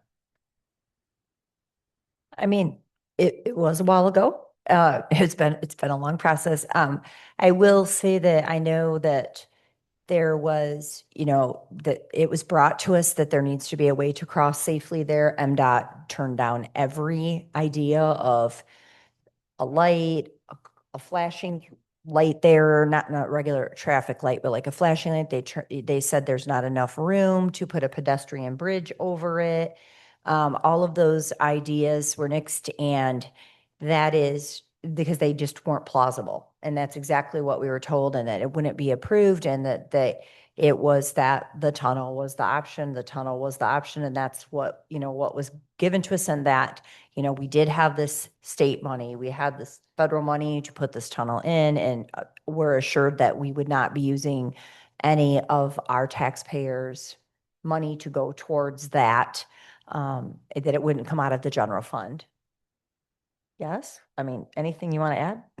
It was a long time ago, and I was just having a conversation before the meeting about when this whole tunnel project started. And I have searched through my emails and tried to come up with a date of when we first started talking about the tunnel. And I do not know. It had to have been 4 or 5 years ago. I'm not exactly sure. And as far as I'm understanding, like with most grants, if Matt asks us, or if Matt wants to go for a grant for a specific street, like we just did last time, he comes to us and says, does the city want to apply for this grant? And we have to say yes or no, that we want to take on that grant. With an earmark, I was relatively new on the commission back then, and I apologize to the city of Adrian residents that I didn't do my due diligence back then of understanding how this was all going to play out. I didn't know I knew what an earmark was, but I didn't understand how it was going to work, I think. And with all these, with all the delays, the cost overruns have been significant. We're looking at taking another, $2-3 million away from other projects to complete this tunnel, is my understanding. Is that correct? My understanding at this point, from the original concept and design, we're looking at approximately 1.8 million total. I think it's a misnomer too, and we all say it. It is taxpayer money, but it's a lesser fraction because all of our money goes to the federal government or the state. But your direct money coming out of like I say, the Adrian coffers, it will not happen. It'll come out of an enhancement grant. What I could say from the record searches and what I've looked at, this conversation started about 9 years ago, and the intention was for public safety. Those who came up with it. And that was before me. And I've me been too. For over 7 years. But we came That's into what I that. can't find. And that's, I don't know. that what explains this it. happened. Yes, because that was before me as well. But, and, you know, and I will say, as you say that just, I was very hesitant. I had a lot of safety concerns about it. I had a lot of concerns as it was being presented, but it was kind of something that we kind of came into, and they're like, oh, the state is saying that it was definitely portrayed that way. And I will agree and say the same thing, that I was very new. I didn't do my due diligence with that earmark. What does that look like? What does that mean? I felt like it was definitely, it was presented as, oh, the state's saying we have to do this. This is the option. This is where the money is. It's going to be no cost. I felt it was presented that way at the time. I don't know if Commissioner Roberts feels the same way, but but it was definitely already like in the works when we were coming on. Right. I don't agree. I don't remember like agreeing to it in a formal setting. It just kind of happened. But I do remember sitting in the back room there 4, 5, 6 years ago and having discussions about the costs. And I know one of the things that I brought up was it's a tunnel to nowhere. At the time, it was a tunnel to nowhere. It was a bridge to nowhere. Why are we building this bridge when we didn't have anything on the other side? And that's why the other side was completed for a quarter of a mile or so, I want to say. But still, it only goes a quarter of the mile. So okay, the tunnel is a concern. It's a concern that it is not going to be used. It's not going to be used correctly. I have some thoughts on what may happen down the road, but we'll have to wait and see. I'm going to hope for the best that this is going to work out appropriately. The only thing that I'm most concerned about is that the budget for the tunnel has now creeped into the budget for the enhancement grant. And that's disappointing because we're not going to get to do some of the projects that we've talked about with the enhancement grant for years. We've talked about some things for years. And those probably aren't going to happen. And that's unfortunate. Yeah, well, I deferred to you because you were the longest serving people. And this was way before I got on the commission 2 years ago. And so I just wanted the clarity of what your experience was and what's going on. The enhancement grant money coming through to pay is, I agree with Chad, it's still our taxpayer money because I pay state tax, I pay federal tax. It's money that we put into that coffer. And the earmarked money is that the reality is if we didn't get this bridge, the money for this bridge, we wouldn't have anything. So they gave us, or we earned, wrote the grants, got this money, and now we're just having overrun costs because it's been delayed, those types of things. And I know that this has been a topic with the previous administration and the administrator about, these delays that are going on, things we found, what are we looking at, all those types of things. So I'm not blaming you, Chad, at anything or putting the blame on anybody. I said, this has been a long process that we have to continually work on in order to fill the obligation we have for that grant or those 2 grants. We asked for the discussion topic, or I did, just for this reason, to have the conversation, number one, and the accountability does fall on the city administrator. And I have no problem taking that. I think it's important first to communicate with you as the public. If there was a positive spin, it is about safety. It might help future proof what could happen with the trail, but it goes right back to one of the original conversations we had tonight on discussion is a 5-year strategic plan, and that will include the trail and how that builds out over the next 20 years, hopefully. The one thing when I look at this is one more thing. The one thing when I look at this is Adrian is going to complete a project, and we're not going to talk about it anymore. We're going to complete it. And our partner at Lenawee now will help us make sure no more of our tax dollars out of the city coffers will pay for it. It'll come out of the enhancement grant. And just like Commissioner Roberts said, it will eat into the enhancement grant dollars, and we'll find ways to compensate for that in the coming years. I have a question related to the budget. So, to my knowledge, I guess we'll call it the big three: the tunnel, Town Square, and Winter Street. So I've been hearing about these projects, and the enhancement grant will pay for this. The enhancement grant will pay for this. And we've seen some conceptual drawings of Winter Street, conceptual drawings of Town Square, and then the tunnel. So now we hear that there's the cost overruns that are associated with that.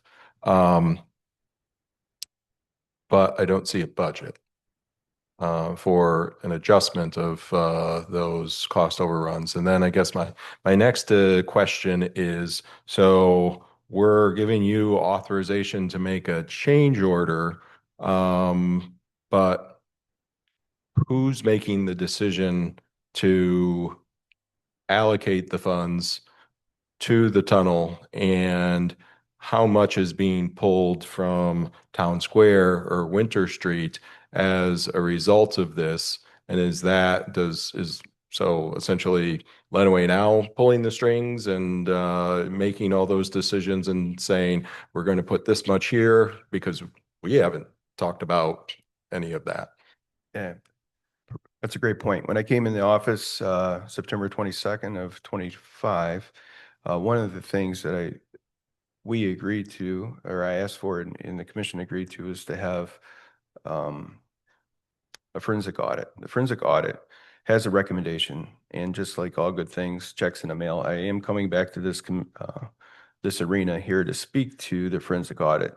But there's one thing, and the mayor just gave me some privilege to jump into Lenawee Now agreement discussion, which is next, is one of the outcomes of that is to have a working agreement with Lenawee Now to administer this grant and assign roles and responsibilities, because these tough questions are coming to a head right now. And that is how much is coming out of the enhancement grant in different areas.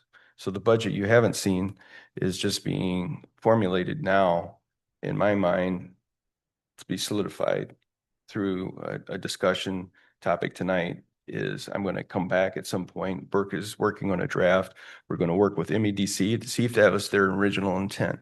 As of January 13th, we received our first more declarative statement from MEDC telling us how to define roles and responsibilities.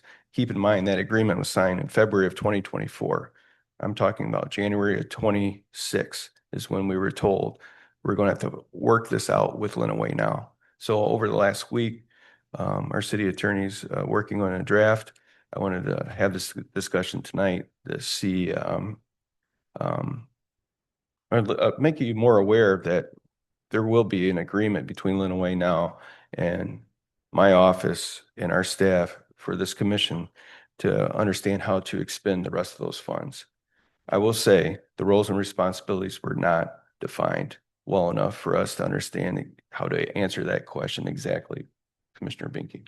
And it is not to put Pat on the spot, but to put Pat on the spot. Do you have anything that you can shed on either our conversation or comments related to the tunnel or the agreement? First, I'd like to remind everybody, and most people aren't really aware of this, that there was a lot of work done prior to the enhancement grant and a lot of money spent by private citizens and other people to get this grant in the first place. There were 3 projects that this grant was supposed to be funding. One was riverfront redevelopment. The second one was the Park House project, and the third one was the tunnel. That's exactly what the enhancement grant was for. So all of the other things that, we think that, oh, it's going to pay for this, this, and this, it's a broad spectrum of what it can pay for, but people need to understand that's not what the enhancement grant was originally given for. So The city center, as you said, that's something that DDA came up with and something else. As far as communication, we communicate every Friday. We've talked about every project. One of the biggest problems we have is that left to what it was before, we would have lost the enhancement grant December 31st of 2025. It would have been gone. So we were lucky enough to get a 1-year extension. So what does that mean? It means we have 11 months and 2 weeks to spend the remainder. And the cardinal sin is to give $1 back of a grant that you get. So we have 700, I'll tell you exactly what we have. Excuse me.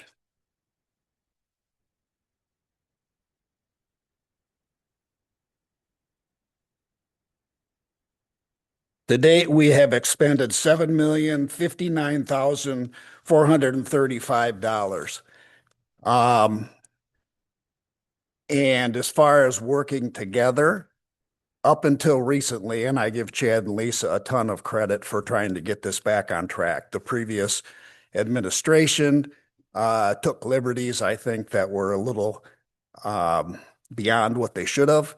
And there was quite a bit of money spent on design and other things that for projects that couldn't be completed in the time frame that we have left. So I think we've got that under control now.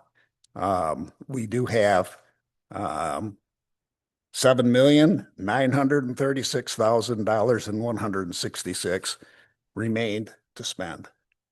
And we've got 11 months and 2 weeks to do it. So Lisa has weekly meetings set up. We've been talking about a number of different programs, different things that we could invest, but they need to be shovel-ready projects that we can start tomorrow. So if we want to spend the rest of this money and do it like we're supposed to, we need to get busy. So. Thank you, Pat, for that. Hope that answers the commissioner's question.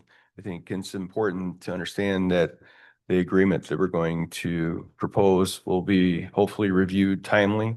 We may not be able to wait for MEDC. They're not a fast acting organization. We thank them for their money, but I can guarantee you that Pat and his team will be able to review it pretty fast and give us some feedback before we bring it back for consideration. Well, we've met on a few. I'll tell you right now, on Winter Street, Courthouse Commons, we've got already quotes to take that building down.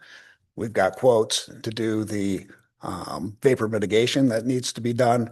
And we've got quotes to get all of the trees and other things cleaned up by the river. That needs to happen immediately. And I don't see why we shouldn't move forward with that to get that ready for development. Because that was really one of the main things for the grant. So that creates a question. So you're performing from your end with the grant to put down the vapor barrier for the mitigation piece. We're happy to do whatever. Mm-hmm. Like I said, I'm happy to take responsibility for doing that and paying for it.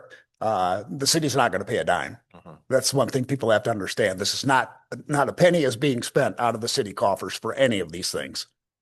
And then I guess our question for our responsibility is, so there's something that's going to be quote unquote development ready, but who's going to be the developer? Are we going to resell that land because we sold it once and bought it back once? So I think are those questions that need to take place from either side. I've just created on that, Bob. I've just created a form, which we'll call it a grant request form, which addresses all of those things. As far as what's the project, how does it fit the grant, what's the benefit to the city, who's doing it, what's the budget for it, how is it going to enhance the city. It's about a 4-page application form. So going forward, anybody who wants to do something in this time frame, they need to fill that out, and it needs to be reviewed by the city and us.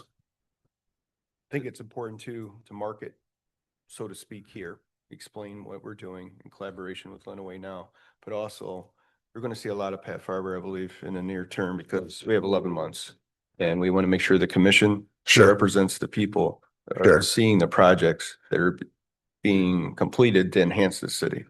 No, and this is what we do is the grants. I mean, an example, look down the street at the Align Center.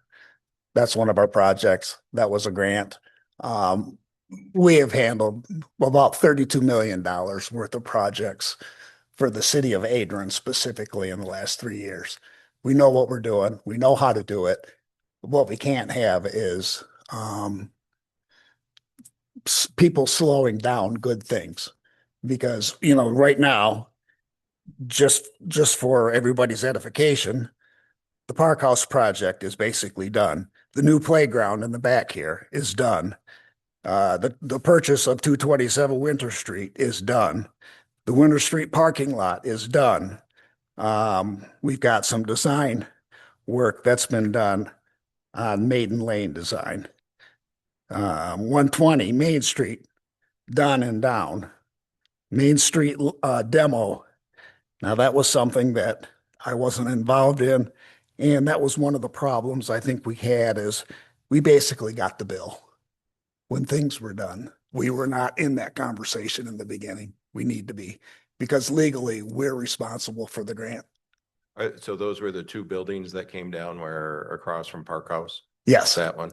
So I guess that's kind of my question as well, because I hear Commissioner Roberts and, you know, this is the same thing in my head as you talked about the communication with your original plan and those items that were supported. And that's, you know, honestly, the first time I've ever heard that in, you know, a meeting. So that's appreciated. Sure. You know, that's where it came from.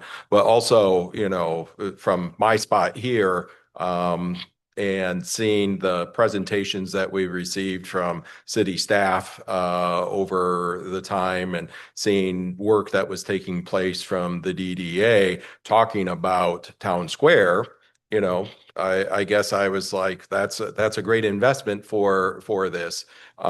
So are we completely scrapping Town Square? Like No. what do we report back to? No, we're not scrapping it. Lisa has already met with the design people to say, we can't afford to spend $3.5 or $4 million. We did put it out for bid and it came back, I believe, just under $4 million for what it was. And quite honestly, it doesn't fit Adrian. Right. It was a beautiful design, if you like Frank Lloyd Wright and whatever, but it does not fit our city. It was too much. And so we've asked for them to skinny that design down, and absolutely, we'd like to go through with that. We've got the riverfront development. We've got a number of things we can do there right now. So we're going to be doing that. We'd like to give, I would say about $250,000 to the local merchants for facade improvements and things like that. These are the things that we can do and do quickly. So I guess that's kind of my thought is like we sent those items off to bid. You know, again, this is my own personal opinion. I wasn't a fan of like a rooftop type of thing just because of you know, supervision and vandalism and those sort of things. Right. So is that part of the discussion to say, okay, we'll still, so there's still going to be money that's invested in Yes. the town square? Yes. Because that I would like to see that. And as we go through what we have left to spend and how to spend it, yes, absolutely, there would be. And I think the town square would be a great addition to downtown. And I think a lot of people do, but it needs to fit and it needs to be reasonable as far as cost. So that decision-making process, that's owned at Lenawee now? No, we meet, like I say, we meet weekly. Lisa and I talk every week. But Lisa's not the commission. The decisions on what happens on city property rest up here. So.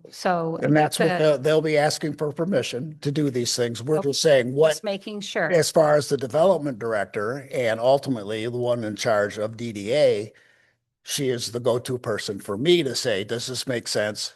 Will this fit? And if it does, we bring it to the city commission. Okay. Just making sure that Oh, we're absolutely. the ones who get to decide what happens on city property, Absolutely. not Lenawee now. Oh, absolutely. Okay, sorry. So, and we've always been collaborative. That's the only way we get things done. So. No, Yeah. I appreciate that because I think the communication vacuum is, the concern related to a lot of this, moving forward, especially from what was previously communicated about seeing those renderings of, Town Square and what was happening with Winter Street, and was it the TIF grant that we applied for so that we could get matching funds? We can still probably use for that,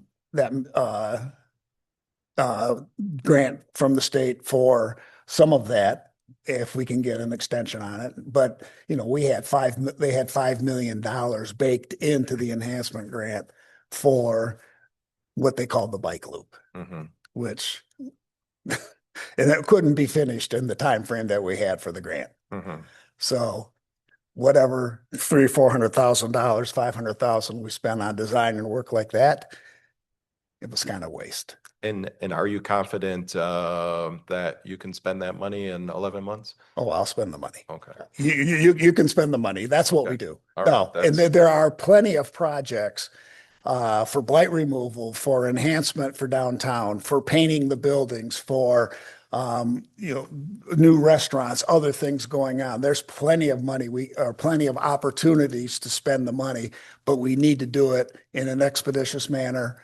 And we can't just talk about it for 6 months and then not do it. But there's plenty of projects, and that's why I put together the form for people to give requests for what they have ready, what they can do, and then it's up to us to decide if that fits with what the city wants to do. What people will be doing those requests? Who will that be? I basically have the form. The form will be filled out and given to us, and it will be reviewed by the city and myself. No, like who is requesting money from the enhancement grant? I just put the form out day before yesterday, so So this is already happening without our knowledge? no. No, I have a form that people can fill out. Okay. And I'm that's all confused. that is an ask to say, I would like to propose this project. Okay. So nobody's doing anything. Thank They're you. just basically giving us ideas and Perfect. for us to say, does this make sense? Does this make sense for the city? Can they do it in the time frame we have available? And we decide, you guys decide, yes, let's go ahead with this one. Okay. Let's not go ahead with that one. All right. That So- makes so much more sense. Thank you, That- Pat. I would like to thank who originated this, the public-private partnership that Right. happened. The private part of the people that worked hard, put a lot of effort into this to bring money to the city. I think, they've done some work because their true intent was just improving the city. So Exactly. for those people, I don't know who they are, but I'd publicly like to thank them for their investment Sure. in downtown Adrian. And I can say they've set millions of dollars. Yeah. So it's not a small amount. They continue to support what we're trying to do here in the city. I think we do have some broken phone lines, for lack of better terms, for communication through all of these things. Like you say, $500,000 for design work. I don't know if I was on the commission at that time, but that And I don't know that actually came before the commission, so I can't answer that. So I'm just saying, I didn't. Agree. I better shut up. Okay. No. I'm not trying to blame anybody or do. No. I'm not here to blame anybody. I'm here to move the ball forward and do it, like I said, in an expeditious manner, in a manner that everybody is involved, so everybody knows what we're doing, because we don't have time to waste not doing it that way. I want to thank you too, Pat, because $32 million in the last few years, it's got to be a historical amount for the city of Adrian, and that your leadership, and the file, the chain of command. So I have a lot of faith in you. Sure. No, I'm just here to help. And, it's, there's always people that have opinions about everything, course. and we know that. And, I always say, sometimes having these great assets and having this enhancement grant, it will bring out that ugly side as well. But we are so blessed that we were the recipients of this enhancement grant. And that's what we really need to also keep our focus on. And any improvements that are coming from it to our city, that's a blessing. We weren't going to have that if we didn't have all the work that was done and have this enhancement grant. we wouldn't even be having these conversations because there would be no money to be talking about to improve. So I always like to keep that at the forefront as well. Well, and there, I've talked to Deborah Comstock at the newspaper just last week and said we really need to do a feature on a number of these projects that we've done because a lot of people don't understand what's really been accomplished in the last couple of years through the enhancement grant. So we need to get that out to the public, let them understand the positive things. People are always happy to throw stones and do negative things, but they really don't focus on all the positive things that we're doing. And there's a lot of positive things going on. So In that form that you spoke about, I just think about a business owner downtown, or excuse me, a property owner downtown that has a building that needs to be repainted, or there's issues with the facade that you mentioned. Yeah. Are we talking to every building owner so that they can fill that out? Not that far Okay, yet. all right. Yeah, no, but that's the situation. And I mean, I just discussed it with Chad and Lisa as an idea of possibly, like I said, we should designate, in my opinion, $250,000. Have a program, have DDA run that program, call it Paint the Town or whatever it might be, to put murals up, to do facade improvements and whatever, and show some love to the retailers and the people in town here that have their businesses here. Because I don't think we do enough of that. So this is where we can help a lot of people and do a lot of positive things. And it doesn't take millions of dollars to do that. So you'll be hearing, plenty more on what our suggestions are, because Mary, that's what they are. Suggestions of where we think we could allocate this money that will do the most good in the shortest period of time and we get the best benefit for. Pat, I really appreciate you stating that because So- it's really important that they are suggestions and that the decisions ride with us because Absolutely. I'm sure most of you have seen everything on Facebook about how, the city is wasting our money. Well, we're the city. You're not wasting We are. any money. And so I want to make sure we're the ones making the decisions on what to do with that funding. But be assured, it's not costing the city a dime. I do want to, So although I will say, Yeah. the city will be reimbursed for the work that they're doing and whatever. And I don't know, Chad, if you want to speak to that or not, but we budgeted in this and suggest that the city would get $150,000 of admin cost. So you're not spending any of the city's money, you're making some money. I'd like I to would say clarify. Oh, sorry. I'd just like to clarify. I was able to go to a short meeting with a public-private, and I don't know if that was all the donors or, so when I said I don't know who they are, I know some of them, but I don't know who all the donors were. But I still stand by, I really appreciate the work they put into the city of Adrian and what they're doing. Well, I'll just finish with this if it's okay. As Chad has said, we reached out to MEDC. Tell us, who's on first and what exactly is happening. So this was the last paragraph of their letter. It said the MEDC would suggest that legal responsibility for the grant is within Lenawee Economic Development. So we are legally responsible for that grant. We're legally responsible for all the reports. We're legally responsible for saying what the money is spent on is appropriate. We're legally responsible. The city's not. But there is clear intent through our understanding of the conversations in January 2023, and I believe that was early on, and the budget boilerplate, which came along with that grant, that the city of Adrian would be involved in discussions with Lenawee EDC on which projects would be funded by this grant. MED suggests on the recent call that Lenawee Economic Development Corporation and the city of Adrian may want to enter into a memorandum of understanding to clarify each of their understandings to complete the administration and disbursement of the grant. So that pretty much says what we need to do. Okay. I do appreciate you speaking tonight Sure. and clarifying. I mean, it was even enlightening for us. Like, so we know the public's confused because we're confused, like, because we haven't had clarity with a lot of this. And there, as I think Commissioner Schwartz said, is like, the broken telephone line. Like, we have not necessarily had that communication. And so this is very appreciated.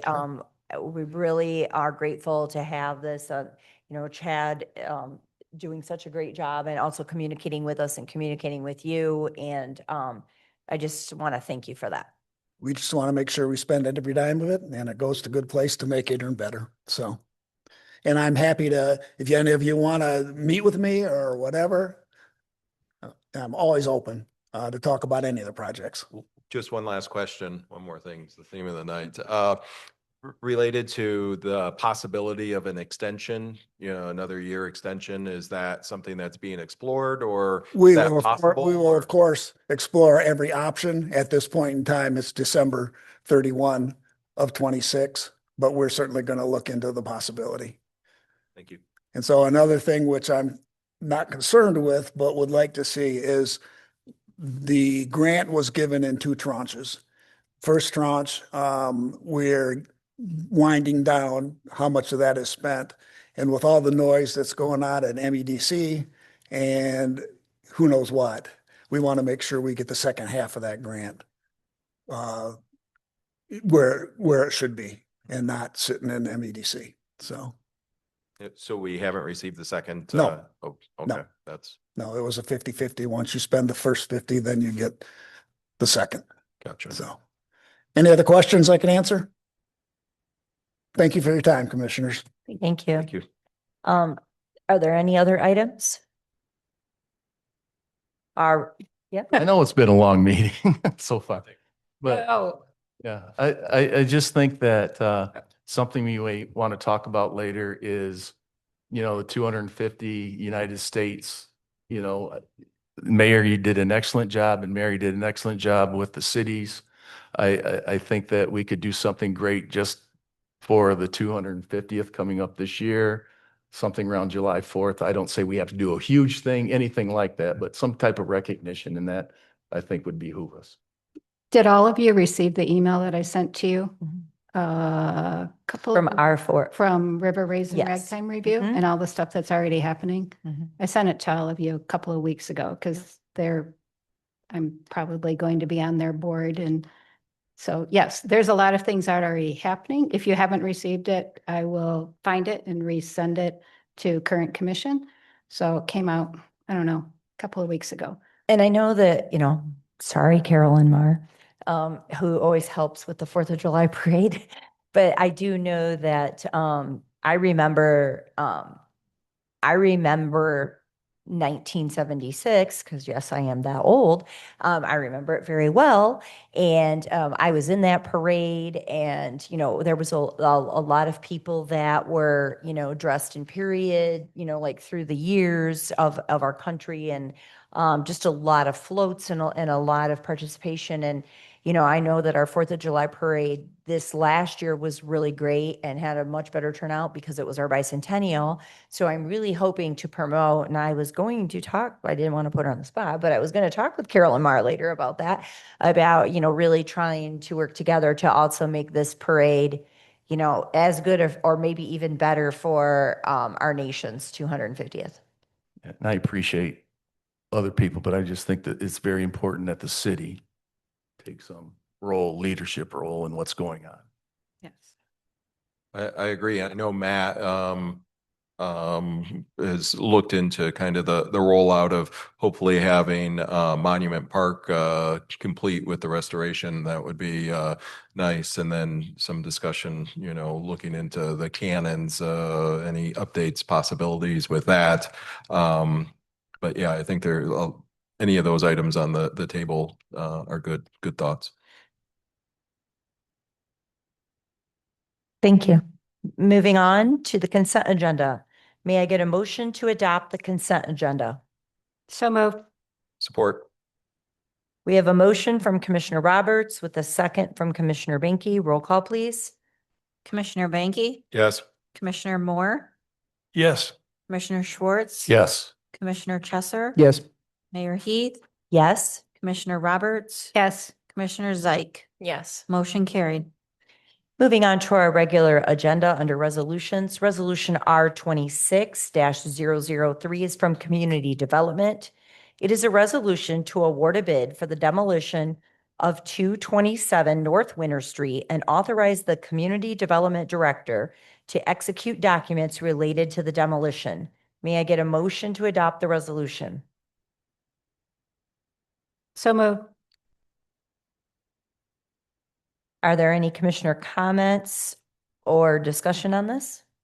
And this money is coming from the enhancement grant, correctly, not from city coffers, whatever we call them, city budget item. Yeah, please don't use my term. That's a stressful moment, so I use coffers for some reason. But yeah, exactly. 227. That was Pat was actually here tonight to state that the money was going to come through the enhancement, pay back to city through the enhancement grant.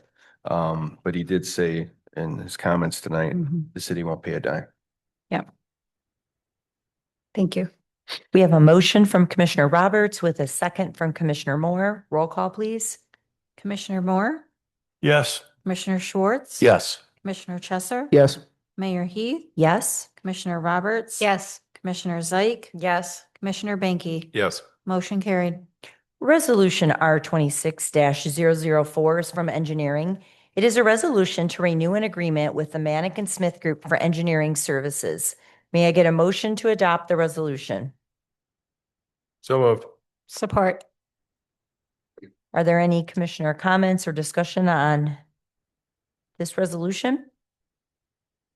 We're just clarifying that this is not for the strategic plan for the parks from earlier, that this is general engineering services that we use for Manick and Smith Group throughout the year. Just making sure everyone in the public understands that. We have a motion from Commissioner Banky with a second from Commissioner Zeik. Roll call, please. Commissioner Schwartz? Yes. Commissioner Chesser? Yes. Mayor Heath? Yes. Commissioner Roberts? Yes. Commissioner Zeik? Yes. Commissioner Banky? Yes. Commissioner Moore? Yes. Motion carried. Now it is time for public comment. You thought we'd never get here, but we did. We will start inside the city chambers first. Just to reiterate, there is a 3-minute time limit. And for the record, please state your name and place of residence. This does not have to be anything pertaining to what was on the agenda tonight, but it can. And so we will start inside the city chambers. When we have exhausted all comment inside the chambers, we will then open it up to the Zoom participants. We will begin now.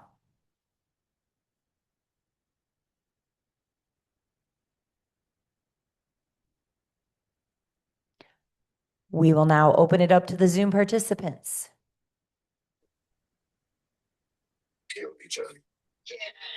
227 North Winter Street. Who was a successful bidder? You passed the resolution. Can you say your name and place of residence first, please, Sure. and then ask the question?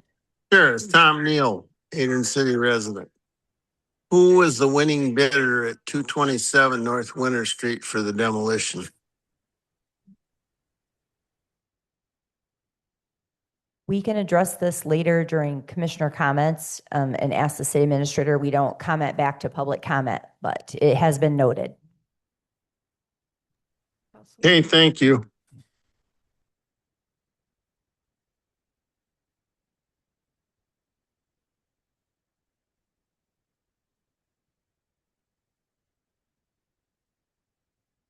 Hearing no more public comment. Commissioners, there are miscellaneous reports in your packet. Are there any questions or comments on those? And now we will move on to commissioner comments. And so I will direct the question that was asked during public comment over to our city administrator, Chad Baugh. If you would allow me a few more minutes, I've forgotten. Okay, he's going to look at that. So is there any other commissioner comments while he looks for that? It's on page 29 of 50. Matt, do you want to help us out? Do you remember? I have it. He's got it. Disborough. He's got it. I have it here for Disborough excavating and trucking in the amount of $100,000. Yes, I can. It's Dispearl Excavating and Trucking in the amount of $100,000. Thank you very much. And I think that was like 40,000 or more than 40,000 less than the next competitive bid. Yes, to answer more clearly, the bids range from $100,000 to $297. When you look at the total number of bids, there were 8 bids received. So that was the low bid. And just so the public knows, all that information is in the packet and you can locate that information. It's public knowledge, so it's in there. The one Adrian bid was $45,000 more. This company is from Michigan, Dundee, Michigan.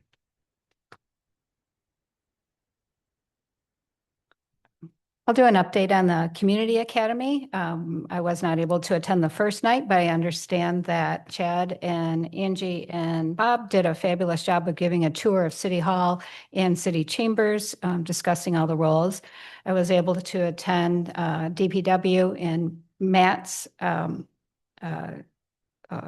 presentation last week and got some really good pictures in the salt barn. So the Academy is rolling along and they're doing great. And, Matt, thanks for sending your PDF today. Got that out. This coming week, we will hear from our city clerk, April. I'm sorry, drawing a blank on your last name, April Hammond. So sorry about that. And our county clerk, along with Kate Dezier from the Lenawee Transportation Authority. So, and that will take place in city chambers. So we're coming along and we have about 18 people that have been showing up. So it's good. It's good so far. My feedback was related to the water treatment visit, which was many of us were able to make that. It was just a great presentation from Will and the staff. So answered a lot of the questions that we had associated with not only the history, but taste and the flow and the work that all of that department does to keep things moving in a safe manner, and appreciate them for that as well. And there's already been requests by the attendees to that event to have a wastewater treatment tour as well in the near future, but they have to wait until it warms up. Will Sadler said that it would be a very bad idea to do in this weather because it is a lot of outdoor walking. So we will be looking at that in late spring. Hopefully, he's going to work on some dates and try to come up and kind of keep an eye on the weather and see what's the most viable for the weather and compatible for doing that. But there were many requests there wanting that, and a lot of questions and a lot of educational pieces that evening that were answered, and the public was very responded to it, and they loved it. I want to do a couple of shout outs for the Big Ten. One's the Big Ten, and Indiana won the Big Ten national championship yesterday. So I want to thank, that's 3 years in a row the Big Ten's won it. And then also I want to recognize one of our leaders, not in the city, but that represents us, Congressman Tim Walberg. He was in the Oval Office last week for the milk. To enhance our food in our schools, to whole milk. And since Lenawee County has a lot of dairy farmers, I think it's nice to know that if you've ever been in the Oval Office, I was lucky enough as an intern in 1982 during the Reagan administration to be there. It's quite an honor to be in the Oval Office, and I just want to do a shout out for Congressman Tim Walberg.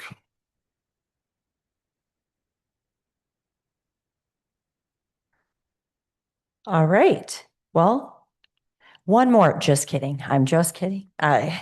Michaela Giles will know I was her coach way back when. I would say one more time, and that meant 1 million more times. They made me a t-shirt. So I'm glad that Bob Banky and Chad Ball have taken over the reins of that. And it's no longer on me for saying one more time, and it's many more times. May I get a motion to adjourn? So moved. Support. Who was support? Okay. All in favor, say aye. Aye. Meeting is